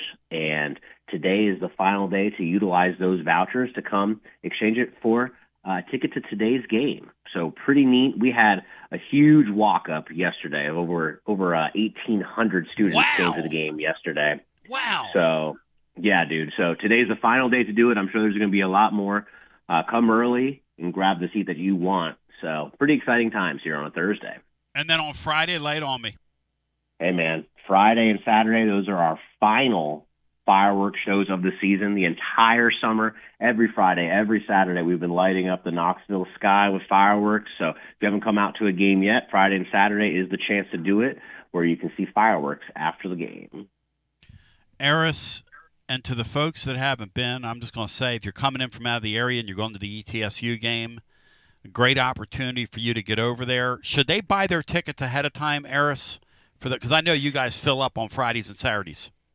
Oh, yeah. You know, we have a monster crowd lined up for every single one of our final games this season. So if you want to get a seat, especially if you want to get a seat that you like, you need to do it as soon as possible. Visit us at the box office here at the ballpark, or it's easier, just go to smokiesbaseball.com to claim your seats, my friend. Eris, you're the man. All right, now we got the formalities out of the way. Smokiesbaseball.com. You check them out. Did I get the address right there, Eris? I'm a little punch drunk. Smokiesbaseball.com. You're good. All right. What's going to happen tonight, man? Thursday night, 7:45 Eastern Time kickoff. And how are you going to serve two masters at once? Because you work there, and you have a ball game going on. Yet,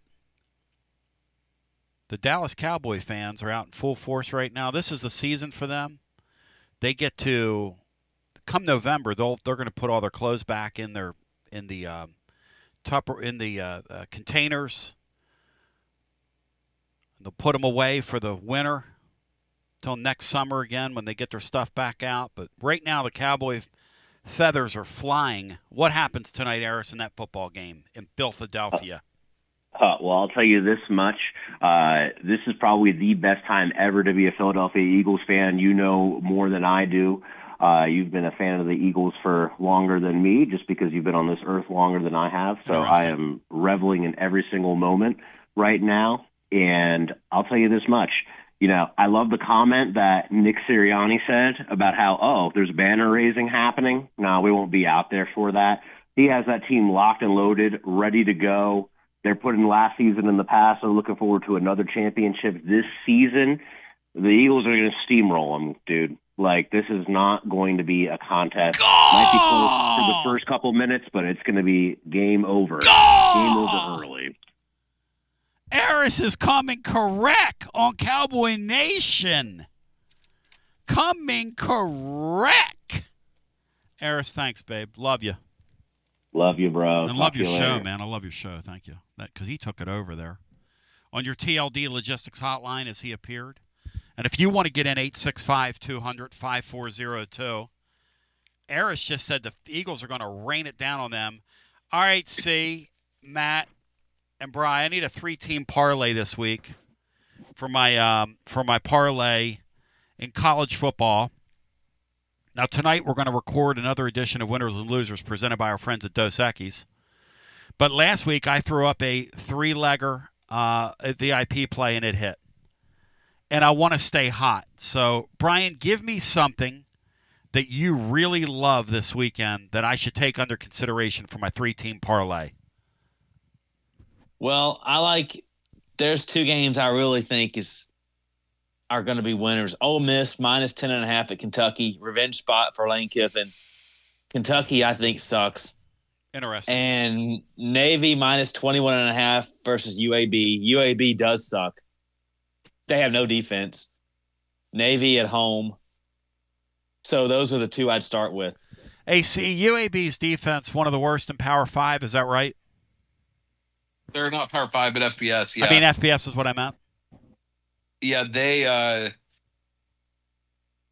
very bad. They get 42 points. It was 52-42 last week against Alabama A&M. Is that who they That's correct. Alabama State. 52-42 against Alabama State. Terry Catledge in Alabama State, yes. Yeah, Alabama State put 42 on them. We'll see what Navy can do. A lot of points for a Service Academy game, but if anybody can afford to give up 21 or be giving 21 to a Service Academy, it's this UAB Trent Dilfer team. See, give me something under consideration that you love. And, Matt, I got to ask you something. Matt, do you believe that Kentucky's going to take a whooping after what happened last year and Lane's going to make an example out of them? Does Ole Miss have enough offense, Matt, to do that on the road this weekend in your mind?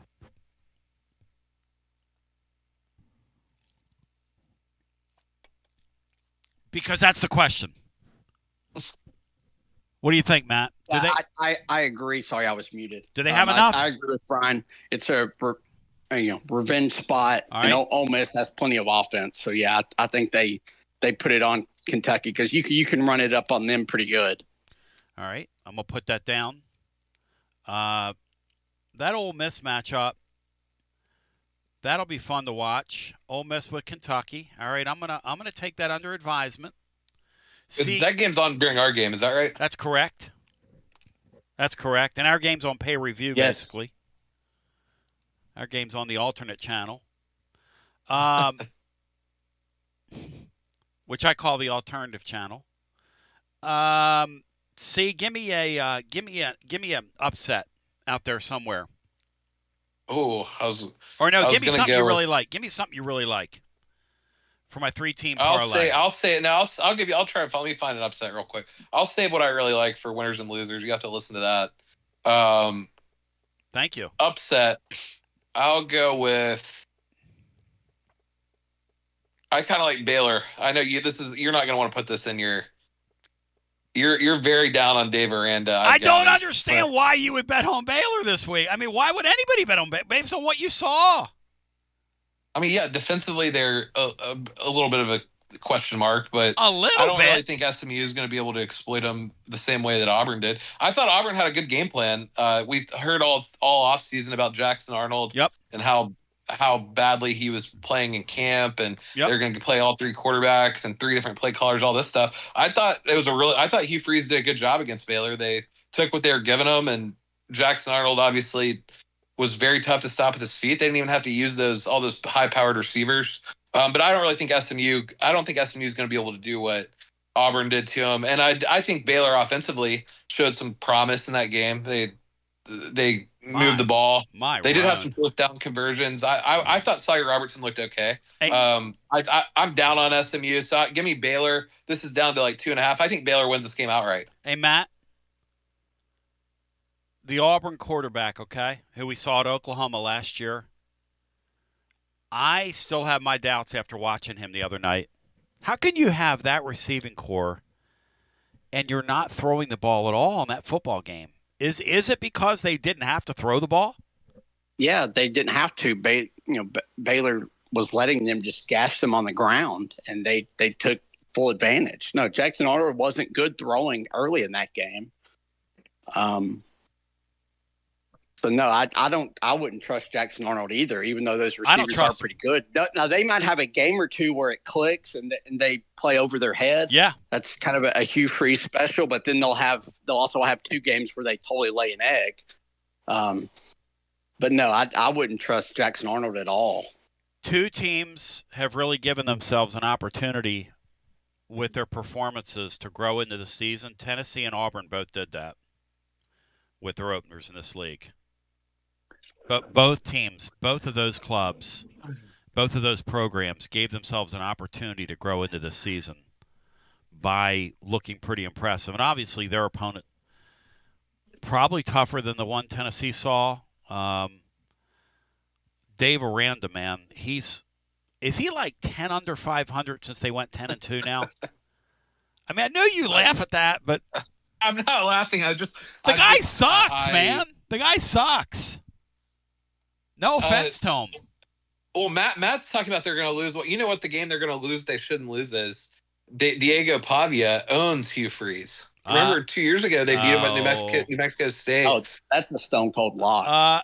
And last year they won at Auburn. They have to go to Vandy this year. They're not beating. Pavia owns Hugh Freeze, so that's one of the losses. How about this game with Virginia Tech? I went to pick Vandy, and I just couldn't with a straight face pick Vanderbilt in that game. Even though that Drones guy is a brutal thrower of the football. I mean, brutal. We'll get some more calls in. It's all ahead. A quick 2-2 and more calls on the other side after this. Are you stuck in a dead-end job or I can't ready make for up my a new mind what to challenge? Do you feel like it's time to try a new career? Well, it's time to change lanes with TLD Logistics. My friends at TLD Logistics have some really exciting opportunities for you to learn a new skill. With a new 5-acre driving academy that's now under new leadership with all new course material. And the best part, it's absolutely free. What a great deal to set you on the road to higher pay.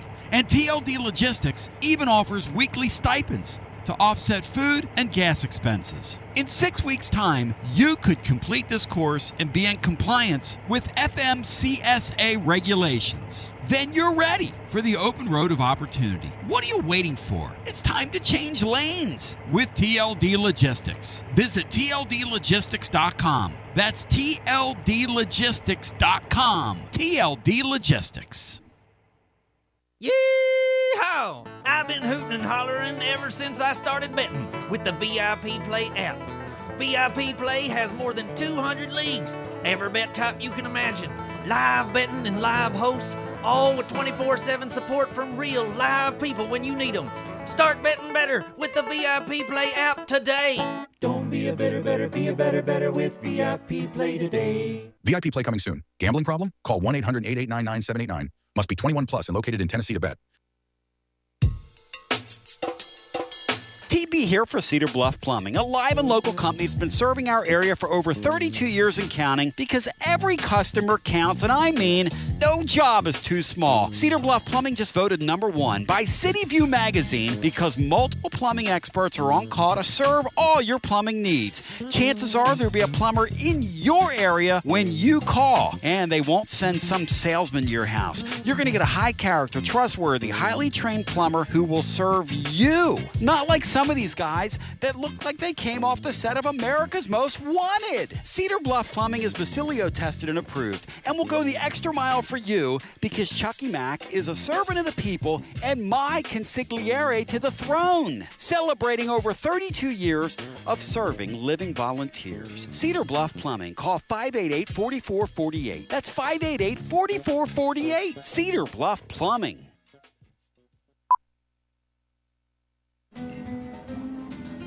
A lime is not always just a lime. You see, some limes are lucky. For when a lime joins the salted rim of a crisp, refreshing Tres Dos Equis, that lime is no longer a mere lime, but a wedge of renowned Mexican limon. Muchas gracias, limon. And also, de nada. Enjoy Dos Equis responsibly. Copyright 2024 Dos Equis, imported by Cervezas Mexicanas, White Plains, New York. Chilio here, and you know my friends at Carnes Motor Company started with a dream over a quarter century ago. I met Rob and Brian back when I still had hair, and they were working at a huge dealership in West Knoxville. But they told me back then they wanted to sell cars on their terms, and I wanted to do radio on my terms. Their terms, just like my terms, are ultimately your terms. In both cases, you're the winner. A Car Guru's National Award winner with a 5-star rating on all sites, just like our Vols. Everything about buying a car from Carnes Motor Company is no hassle. They specialize in high-quality pre-owned vehicles between the $5,000 to $25,000 range. And if you need to sell a car, they'll either buy your car or they'll help you sell it. Carnes Motor Company also has a top-notch service department. Therefore, every vehicle is rigorously inspected and serviced prior to delivery. So you're guaranteed to get a quality pre-owned vehicle every time. If you need a place for service, they've got you covered. Come be a part of the Carnes Motor Company family and tell them you heard about it from me. Online at carnesmotor.com, Oak Ridge Highway, 1 mile past the Carnes light. Carnes Motor Company.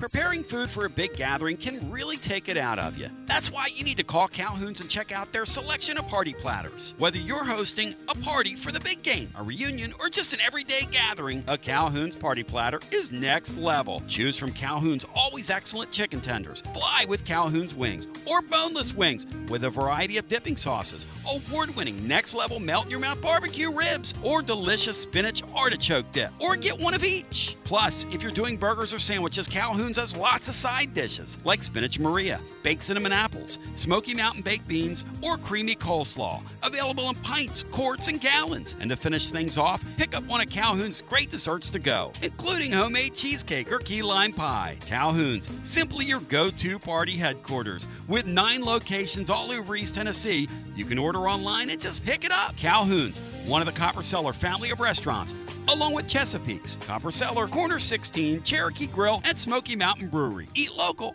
eat good. Basilio here reminding you that when you want to sell your extra tickets to the game, you don't want to give your life away online with all your personal information just because you want to sell a few extra tickets.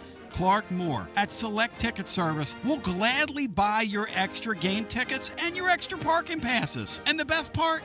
Clarky Boy pays cash. 865-919-1016. 865-919-1016. Clarky Boy pays cash at Select Ticket Service. Clarky Boy pays cash. Firing it up, focusing you, and preparing you. The incomparable Chase Thomas on the way next here on Fan Run. My name is Basilio, breaking it down scientifically with you. We got in the house today, TGMD, Brian Hartman. And we've been pretty wall-to-wall with you today. So let's go ahead and jump back to our phones. Shout out to Eris with my Smokies, who are in town the rest of the weekend, for cutting an absolute promo on the Dallas Cowboys. I wish I could say I was feeling as frisky as he is. I just don't trust 8-point lines in the NFL. I don't know how to feel about opening weekend.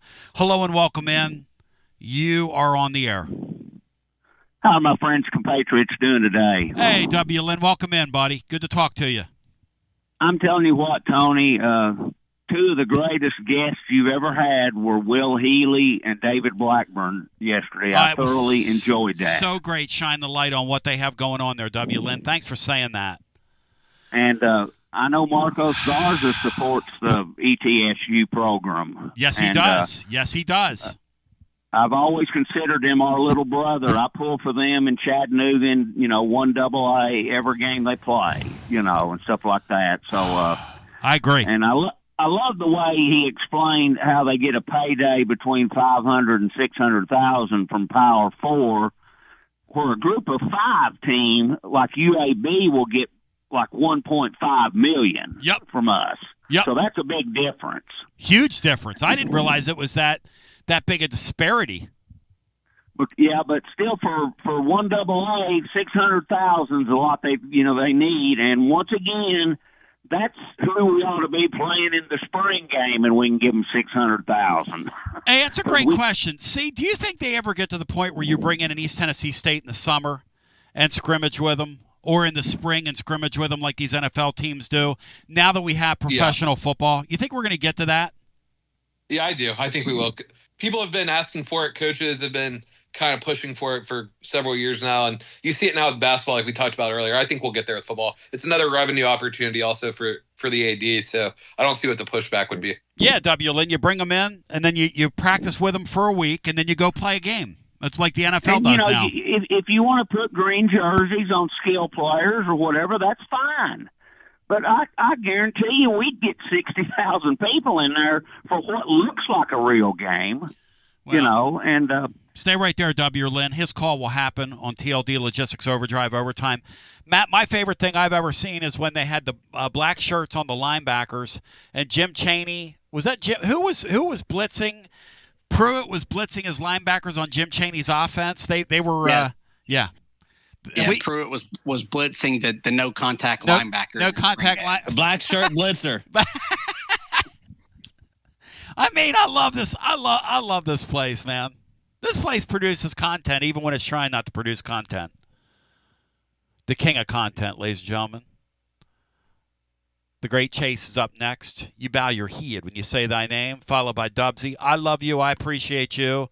Peace! And G to the B to the O. We'll see you tomorrow at Calhoun's. You're listening to FM 105.7 and AM 1340, WKGN Knoxville, and W289CU Knoxville. Fan Run Radio.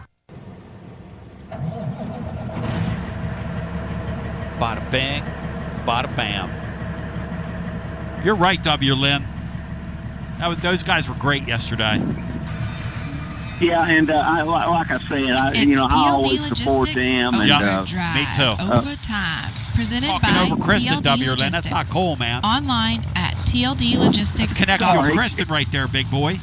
I know, I didn't. You can't be talking over her. You can't be talking over her. And now let's go to the guys with today's edition of TLD Logistics Overdrive Overtime. Now, she's a beautiful gal, Connexio Kristen. You ought to see the Bodo she's married. No, I'm just telling you what, Sammy is. Sammy's an apple pear and a plum and a peach. That's my boy right there. Great young family. W. Lynn, so you were saying, my friend, go ahead. Well, like I was saying, you could get 60,000 for a spring game against ETSU or Chattanooga or Tennessee Martin, and give them their $600,000, and it would be fun for the fans and for Tennessee. Say our starters don't play much. Well, who cares? Because the fans in college football do care about the backups. Hey Matt, how many people could they draw if they brought like an MTSU in for a spring game, Matt? Could you draw a decent crowd in the spring for that? Yeah, I think you could get 60 to 80 if you marketed it right. Paying like $10 each, something like that. Oh yeah, whatever. Something for NIL. Yeah, split it NIL and then give some to the school that's coming in. Now, if you bring MTSU in, that's a little more because they're in our division. I'm talking about the 1AA in-state schools. Well, you got a good point, man. And I like I told David Blackburn yesterday, it's never made sense to me to play anything other than an in-state team in these 1AA games. Right. Always. You keep that money right in the system, always. And I want to pump the brakes on everybody saying, well, Heupel always loses some horrible game we're not supposed to lose. Well, almost everybody does, except Alabama, Georgia, and Ohio State. And Alabama did last year. And I looked at Georgia, and what it is they're so good. Yep. When they have a bad game like last year, they beat Kentucky 13-12, and Georgia Tech 44-42. But, I went back the year before, and they had a great year. Well, they barely beat Auburn, 27-20. The difference in them is they'll win those somehow, where if anybody else in the country but about 5 teams has a stinker, you could definitely lose, especially on the road. See, that's why I'm and look, I'm not a cut man for Heupel. That's Bino's job around here. But that narrative that W. Lynn's laying out there, see, if we went to any coach that's got a program from like 8 to 25 in America, you would find landmines and stinkers across the last 5 years. The man's speaking the truth right there, see? Yeah, I agree. I think I think honestly one of the reasons that it's being brought up more this year is because you have really a 4-game schedule. Like we've talked about, you have 4 games that are kind of uninteresting, and you're trying to find just kind of a reason that you might lose one of them, I think is maybe one of the reasons people are talking about it. But I don't think in most years, I know last year we talked about it with Arkansas, but I think it's just because we have really 8 games where we should not lose under any circumstance, that it's being brought up and people are trying to talk themselves into maybe a reason for some of these games to be competitive. That's the only thing that I can kind of work through. In a 12-game playoff of 12 teams, you can lose a game like that and may get away with it. You might. Yeah, no question. A lot like of those last teams, year, yeah, a lot of those teams do get away with it, Bri. Sure they do. And it's just not fair to not look at the sport globally. In fact, we ought to do a deep dive, Bri, into that. Look at those teams from 15 to 25 and look at who some of these pitfalls that have happened to some of these teams, because literally Ohio State lost to, in the first 14 playoff, they lost their opener to Virginia Tech. It kept Lane out of the playoff last year. To your point, Bri, it kept Lane right out of the playoff. Yeah, and in Ohio State, you talk about a bad loss. Ohio State lost to Virginia Tech at home one year and made the playoffs and won the whole thing. There you go. And last year they lost to 7-5 Michigan, for Pete's sake. There you go. So yeah, happen, especially with more conference games. Yep. And a Power 5. That's 10 big league games we're going to play. So I'm glad we're going to 16 teams because you'll need some space for some 9-3 teams once we do this. And, no doubt about it, W. Lynn. But Phil Steele had us as one of the 10 most underrated schedules in America. And it's because by playing Alabama and Georgia, who's 40-6 over the last 10 years against Power 4 teams, that's almost sure losses. I'm not saying that because I'm being anti-Tennessee, but name how many teams in the top 10, if they had to play one of those teams on the road and one at home, would go 2-0 or even 1-1. How many see in the top 10 could do that? I kind of lost WLM for a second there. What was the question? Well, against Alabama and Georgia, they're 30-6 against Power 4 schools the last 10 years. How many of the current top 10, if they had to play one on the road and one at home every year, would go 2-0 or even 1-1? It's a great question, see, isn't it? We've had a distinct disadvantage having those two teams on our schedule all these years. Yeah, we have. Auburn, I guess, has LSU instead of. But they play Georgia. They have Alabama and Georgia too. Auburn does. You got a great point, W. Lynn. Great point. So let's just stick with us, no matter what happens. We are defending our home turf, which is the first step to greatness. And let's take care of business and get some young players in this week. And that Georgia place, the sound level should be to the point where the stadium's really moving on the Richter scale. I want the seismograph. I want to do enough things good in that game early on so that the seismograph does register over there around the arena, around Calhoun's on the river. And the waves, it makes waves on the river for that barge out there that everybody goes on. Make some waves. You got it, brother. Great show, Tony. Thank you, my man. Speaking of Auburn, some years I think they have to play both Georgia and Alabama at home, and then the next year they got to play them both on the road.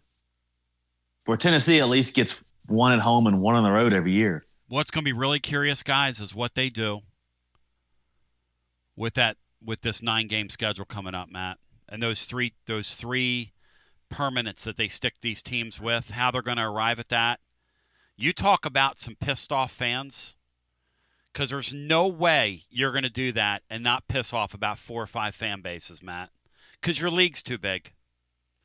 But a caller said the other day, when you start playing that 9-game schedule and you start picking up, in some cases, like a Texas, in some cases, a Georgia, because you got to work your way through the batch, right?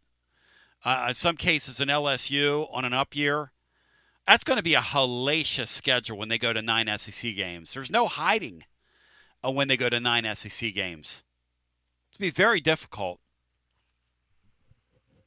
Yeah, so much so that I think there'll be years where 9-3 SEC teams make a 16-team playoff. I think that's accurate, and it's not really controversial. So I think it's absolutely coming, and it will be. It's going to be a huge challenge, especially in this portal and transfer era where most teams don't have a ton of depth, and they definitely don't have like proven depth. So injuries can ravage a season really quickly. To my phones I go. As I remind you, my friends at VIP Play, I will have a special play over at VIP. I encourage you to check out the tabs. I was talking to Willie today. They're doing a really, really fun game this weekend with the NFL card. I'll let him talk more about that tonight on our Winners and Losers program. Check out our YouTube channel. We'll post that as soon as it goes final this evening. But my friends at VIP Play want to remind you, with the second week college card upon us, I will have a special bet up there. It's an exclusive. Last week, we had a Tennessee parlay. I'm not feeling that this week. So we're going to have a 3-teamer for you. Two really good ones with a kicker. And then I want to encourage you to go claim your VIP Play welcome bonus. You make that first bet $5 or more, $100 in bonus bets instantly. The promo code and the phrase it pays is TN Tony. TN Tony is the phrase it pays. TN Tony. Say it, know it, and write it down. Remember, they are now with their deposits, direct deposit via debit card and Apple Pay are available. Also, the full slate, full card in the NFL. Hey, listen, if you're a Cowboy fan, I don't blame you for feeling pretty good about tonight. Go in there and bet on the Pokes, man. Bet on the Pokes to cover. Why not? Hey, what's a Cowboy money line number, C, do you think right now? 2-1? What would the number be on a Cowboy money line as we're live always? U.S. Open going on right now. Buddy of mine had a bet last night on that Osaka match and lost it by the hook. Lost it by the hook in terms of the number of games. Brian, when you're betting on tennis, is it time to get out? How do you lose a tennis match by the hook? Live always, because what they do is they count the games, and they call them points. So I think the bet last night was 21.5, and it went to 22. So it got beat on the hook. Something to that effect. 200+ leagues, numerous bet types, props options. It's all there for you. And if you're betting on number of games in tennis, you might need this number. 800-889-9789 if you have a gambling problem. 21 and over, located in the great state of Tennessee to place a bet. Let's go back to the phones here on a night where we break it down scientifically. It's not a night, is it? It's an afternoon. I'm sorry. My bad. Hello and welcome in. You're on the air. Hey, what's up, guys? Joshy. Wings. Tony, what I played tonight in the Eagles-Cowboys game. Yep. First play I got, a little same-game parlay. Eagles covering the 8.5, and Jalen Hurts anytime touchdown. That gets you a plus 180 return. I think Jalen Hurts anytime touchdown is a fair bet to make at any time. I understand, though, guys, the markets have kind of caught up to that, right? Yep, they have. Yeah. Because anytime the Eagles are close, the NFL tried to outlaw it. How many times do you guys remember any of these leagues trying to outlaw something that basically one team does? And see, why don't we see more teams emulate the Eagles with it? A few teams have tried, but why aren't they successful like the Eagles are? I think it's just the center, and then like you've talked about, Jalen Hurts' strength in the lower body, the squatting, all that stuff. It sounds like the Jags may be implementing it this year. See if Trevor Lawrence can have as much success as Jalen Hurts. That guy? The body type to do it. That guy? Are you kidding? No, that's the talk that the Jags are going to the tush push. Yeah, that guy that looks like Jesus. I love Trevor Lawrence, though. But, see, what do you think about my Titans this year? Should I be excited about Cam Ward this season or no? I don't know. I think I'm kind of I like him this weekend to cover, Josh. How about that? That's a lot of points against the Broncos. Wow. Hey, Matt. Yeah, it is. Hey, Matt, it doesn't surprise me that Cam Ward's had a nice camp there. Does it surprise you, Matt? It does not surprise me at all. No, a really talented kind of playmaker. We'll see if that gets him in trouble in the NFL. Because the way he could extend plays and create things was really impressive and what carried Miami last year. So and that's kind of what the Titans need. They need some excitement and need a guy to make some splash plays. You just hope he can avoid the negative, catastrophic stuff. And he's got to stay healthy. Especially going into their stadium, their new stadium next year, Josh. Is that right?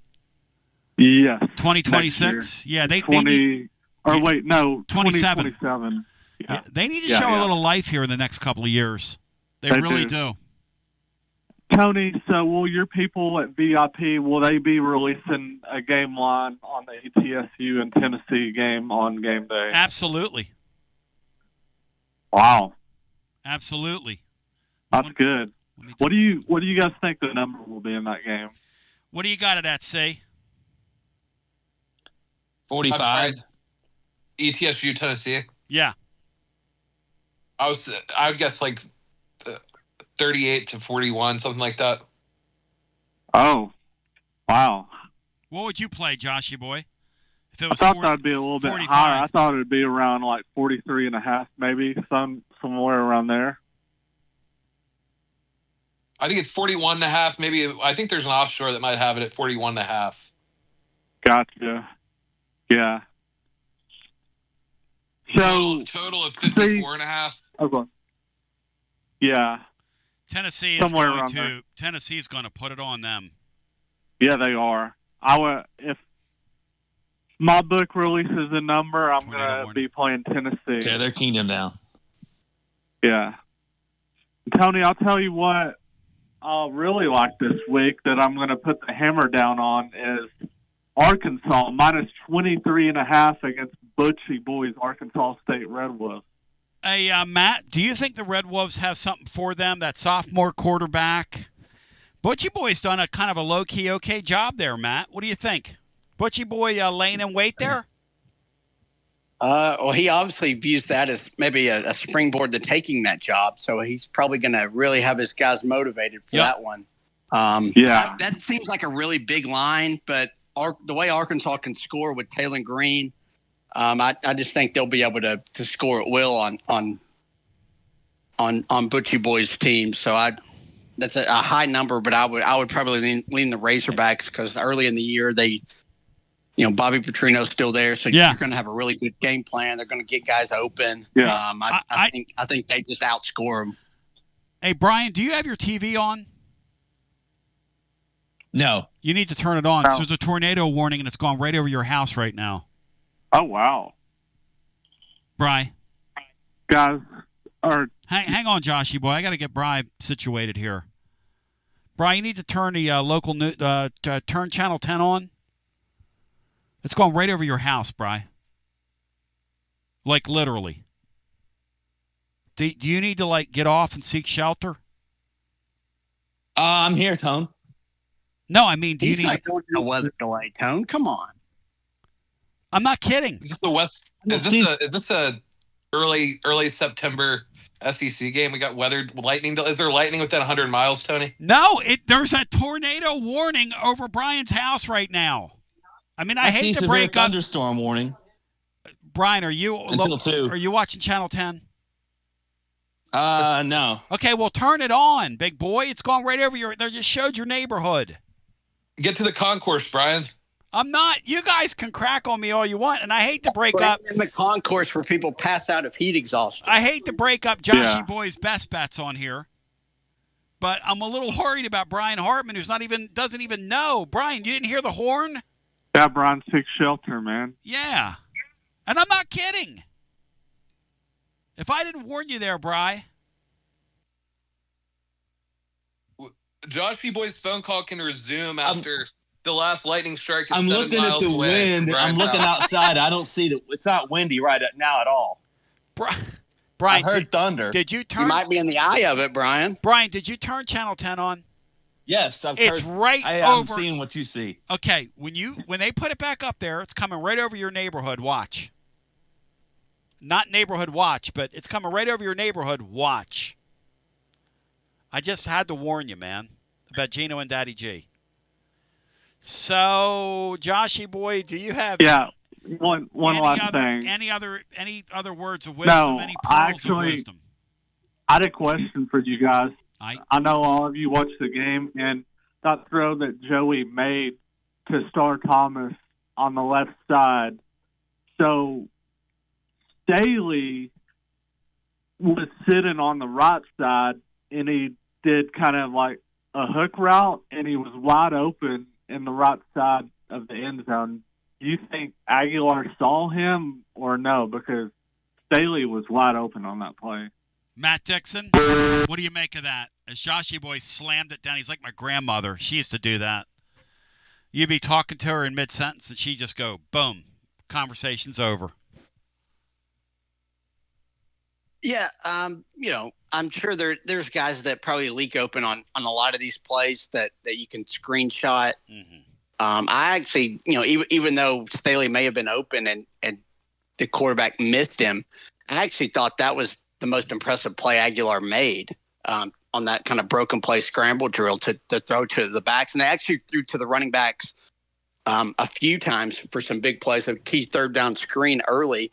And that's something that's kind of been missing from this offense too. So it's something I'm kind of watching if that continues throughout the season, if we get the backs involved in the passing game, because Star Thomas actually has some really good numbers as a receiver over his career.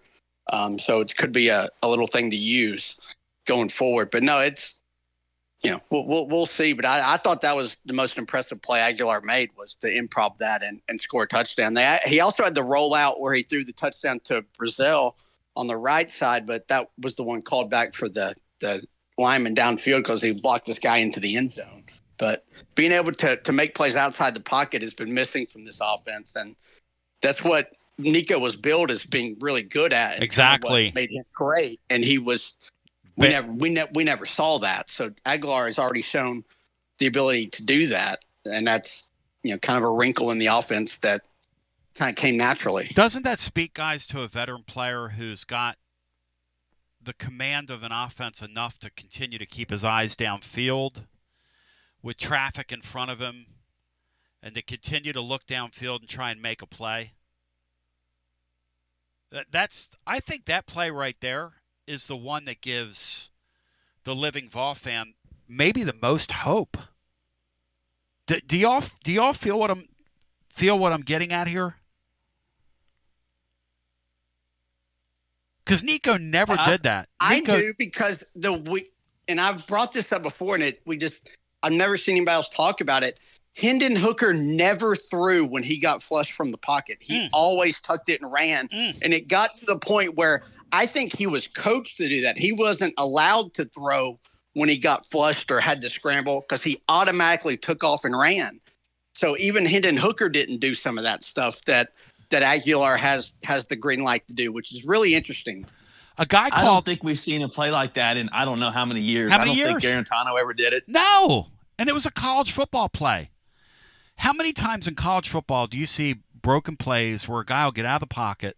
Hey, the guy from Syracuse did it to us 3 or 4 times the other day on 3rd and 4th down. I mean, he was running out of real estate, but he kept his eyes downfield. He can't move, so he wasn't going to run with the ball. And and made a play. But hey, see, we had a caller yesterday, a guy in Atlanta. I hope he's listening right now, because it was a great way of phrasing it. He said, if you take Hendon Hooker away from the last 10 years of Tennessee football, he said, we have had some of the damn weirdest quarterbacks I've ever seen. And he described Gitmo as a weird quarterback, which I totally agree with. That guy was a weird college quarterback. Weird is a great term, by the way. Joe Milton was an extremely weird quarterback by college football standards. Just a weird player, just weird. And the guy last year was really weird. It was weird watching him from beginning to end last year. And his point was, the kid Saturday looked like a conventional college quarterback back there that could do a little bit of everything. Do you buy that? See that those guys looked weird? And then, Matt, I want to ask you about that, too, because I hadn't really thought about it. But, I was sitting there last night blogging, and I thought, you know what? That's a damn good point. Those guys were weird. I mean, the more I thought about it, just strange college quarterbacks is what we've had here. Poor Gitmo, I've never seen a guy have a blitz standing right there on his blind side and not move anybody over into protection, snap a ball, turn his back repeatedly to that person who would just come and crush him. Matt, have you ever seen that? Like even on a high school field, Matt? Just strange. No. Weird. No. Gitmo let defenses have black shirt blitzers on a lot of plays. Just totally. They couldn't block him. And I think weird is a proper adjective to describe what we've seen here from our quarterbacks. What do you think, C? Yeah, it's been. I think weird's a good word. It's a lot of stuff that's very unexpected. Like Nico, what Nico looked like last year, once we got to really see him, was so far from what I was expecting. Yes. That and then Milton is is really strange because he has this like supernatural ability to throw the ball like further than any other human on the planet, but he's below average at basically everything else. Yeah, it is. It's a strange kind of run of players. Obviously, Hooker in there was a very good college quarterback, but the last 2 years, the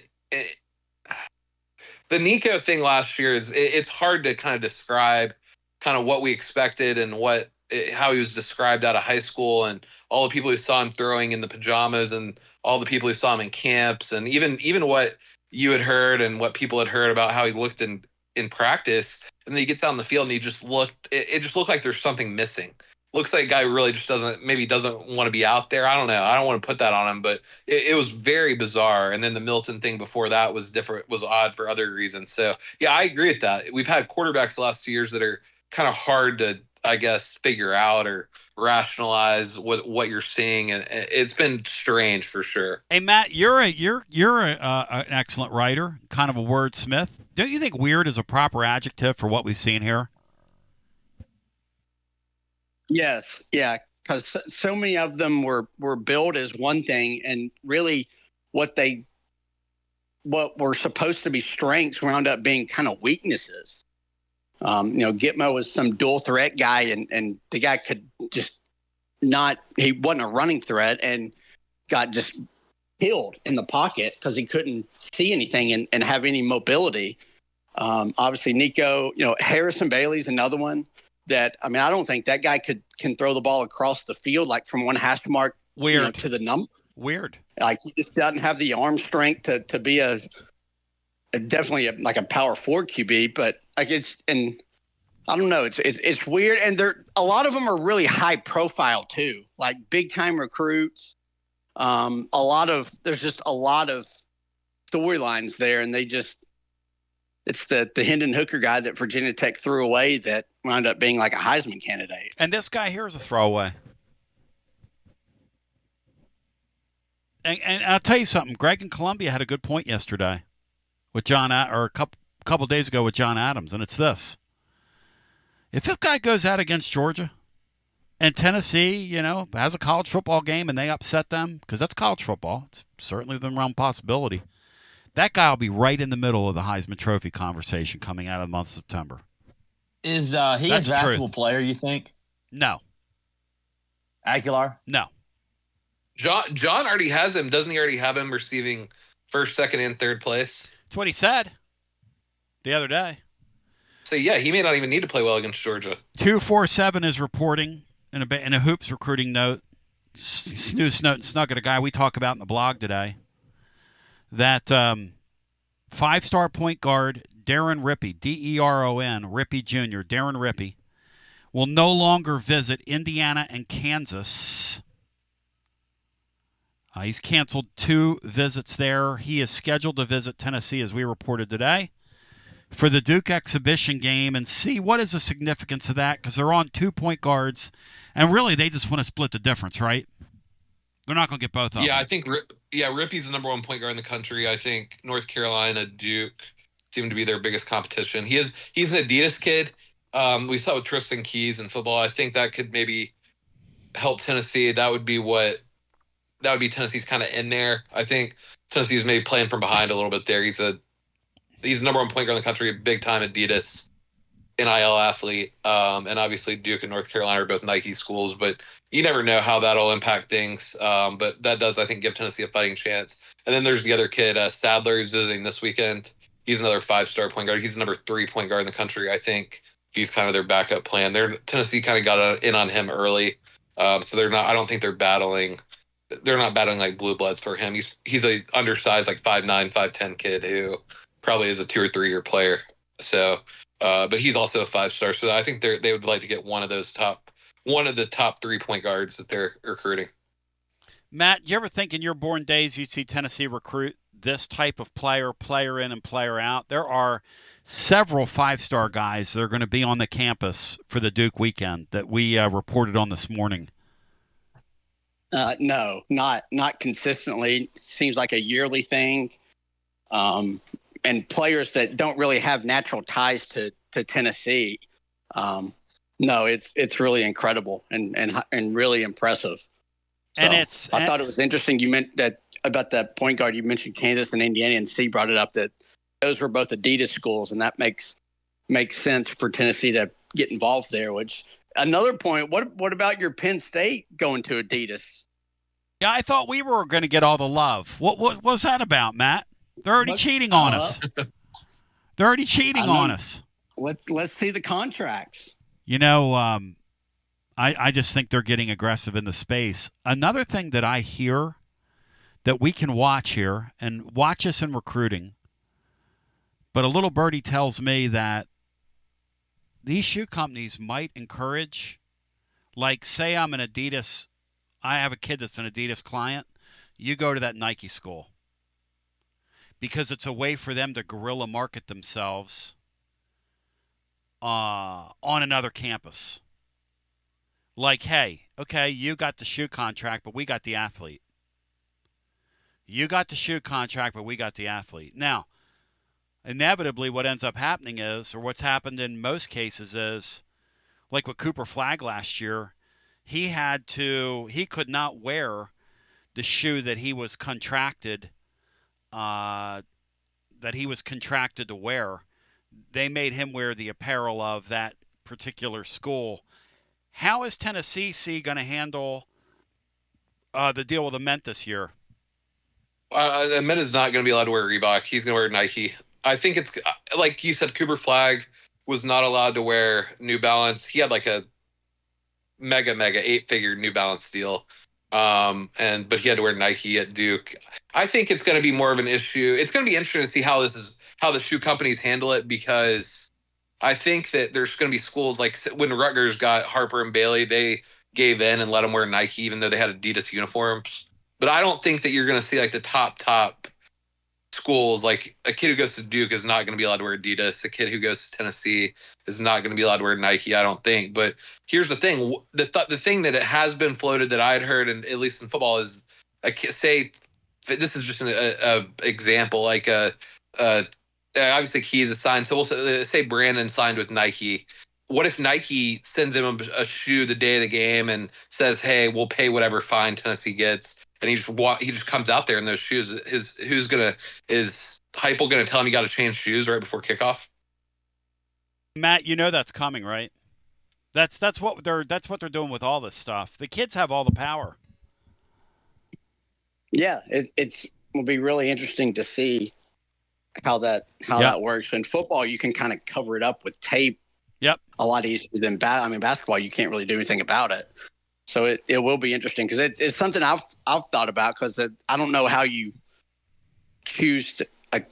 who you side with there, because I mean, I guess in theory it could get to where a player holds out because they can't wear their shoe, but which sounds silly. But if I have a 5-star quarterback, it is kind of a fascinating deal to see how that's handled. Hey, Matt, if I have a 5-star quarterback and he can really play, and I mean really play, chances are he's going to wear what he's going to wear, and I'm going to pay the fine. Or if his shoe company says I'll pay the fine, and you're a head coach, your job's to win games, not worry about what the athletic director's worried about. That's and I'm telling you, there's talk in the industry that's the next step in this thing, the insurgency of one shoe company on another, cutting each other's turf. You know what I'd love to see, guys, is the story of how these guys fight each other for these athletes. Like some of the different things that go on to get in bed with these athletes. There's a whole lot of what goes on in sport that I don't know. It seems like it's just a whole new world. You know what it's like? It's like if you go outside and you take a rock, okay, and you turn it over, there's a million bugs under there. There's all kinds of life. There's all kinds of things going on that you just don't see. And that is kind of how the business of sport is. There's so much stuff that's going on beneath the surface. We never flip the rocks over, and I'm not sure we want to. It's kind of like a lot of times you don't want to know the secrets, around a lot of these programs, just to kind of stay a little innocent in the whole thing. But anybody have anything else? Can we get an update on Brian? Is Brian okay? Can we get a check on Brian? Brian? Tony, it's like that. It's like when you buy up a football team saying they're going to be great and then they're not. This is sort of what happened here. Be careful if you're out there, but I got some wind, but it didn't really start windy till a few minutes ago. Well, we had a tornado warning here till 1:30 Eastern time, so apparently that's been lifted. Well, I'm fine. The place is still standing, and nothing. TV, Brian. Yeah, you need to turn him on, Bri. Or Brian, whatever the guy. Hod towel. Brian, what's the closest lightning strike you've had, Brian? When can Josh Boy's phone call resume? know that they'll probably. I wonder if the game Saturday will be lightning delayed. Am I imagining something, guys? It got Bri to that point. We didn't have one of those over the weekend, did we? No, I don't think so. What's going on? Are they ignoring it now, Matt? Are they following the Tony Vitello weather radar? They sure did for that game in Bristol. No, that is interesting. We'll see if that continues. But yeah, I don't think there was maybe one or two games that I thought were delayed, like maybe Texas Tech when they played like last Thursday. But no, there was very few weather delays. Hopefully that's a continuing pattern. We were playing music at Avalon, and it rained that night of that Auburn game, that Friday night. And I was talking to Dixon, and he said, yeah, I think the game's going to resume. I'm going to go over there around 11:30, and I'm going, what? He goes, oh, yeah, I'm going to go back. I think they're going to resume it. That night when Vitello put that – Matt, I mean, we love our Tony Vols. This guy thinks he can control the weather, Matt. I love the guy. He's such a maniac. Yeah. He's never going to be a guest meteorologist with any of the local TV stations, like Mike Leach was back in the day. Interesting. Boys, it's been a lot of fun. He could be like the love coach down there at Houston, though, when Kim Helton was coaching the University of Houston, and they'd have him go on a morning show. Clay What the Helton's dad, I think. That's correct. He was the love coach. He was the original What the Helton. Clay Helton returns to USC this weekend, by the way. How about that action? What's the number? 20.5. 20.5. Boys, I love both of you. Is Miller Moss now at Louisville, or am I imagining things? Yes. What number do you have next to Louisville by year's end? 8-4? 9-3? 9-3? I like a little more than that. I think they're going to be pretty good. I think they're the ACC, you were talking about that earlier. I think the ACC sneaky improved. Isn't that weird? That's Brom's a really, really good coach. I'm really curious if like Oklahoma, USC, LSU, Florida, like if one of those jobs opens up, like I think that guy could make noise at one of those places. Like him in Oklahoma seems like a great fit. if that happens. I know he'd have to leave Louisville, and that's his alma mater, but like he could win a national title at a place like that, like Oklahoma. A thought just occurred to me. You know who'd be a perfect coach at Oklahoma is Lane Kiffin. They sort of have this rebel kind of thing, this rebel ethos down through the years, and he's sort of a rebel, and I could see that marriage. Lane Kiffin and Oklahoma, Matt. Have you thought about that? Not Lane, but no, like Brum, another great fit because if Oklahoma makes a move, they're almost certainly going to have to get an offensive guy.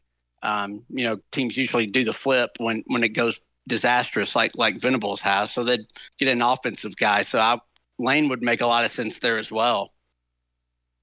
Going to be a really compelling year the rest of the way. Tomorrow we're live at Calhoun's. It's unbelievable, Andy. Any final thoughts here on the way out? You all have been incredible. And by the way, tonight we'll drop another winners and losers right on top of you. And if you're a Cowboy fan, you're a damn loser. No offense. Any final thoughts here, boys? And, Bri, you need to practice your Trevor Lawrence tush-push later on, Bri. Love you guys. Thanks. See you, Tom. I want to thank my friends at TLD Logistics. They're online at tldlogistics.com. Thank you to TGMDC and Briny B. My name is Tony Basilio. We appreciate you being here. This is going to do it for us from your Rainier studio. It's been incredible today. Check us out over at tclub.team. Tell a friend, they'll tell 3 friends, and so on and so on. Set your notifications over on the YouTube because we will be dropping knowledge straight on top of you tonight. I want you to win this weekend. We love you. Peace. GBO. See you tomorrow at Calhoun's with Al Wilson, Bino.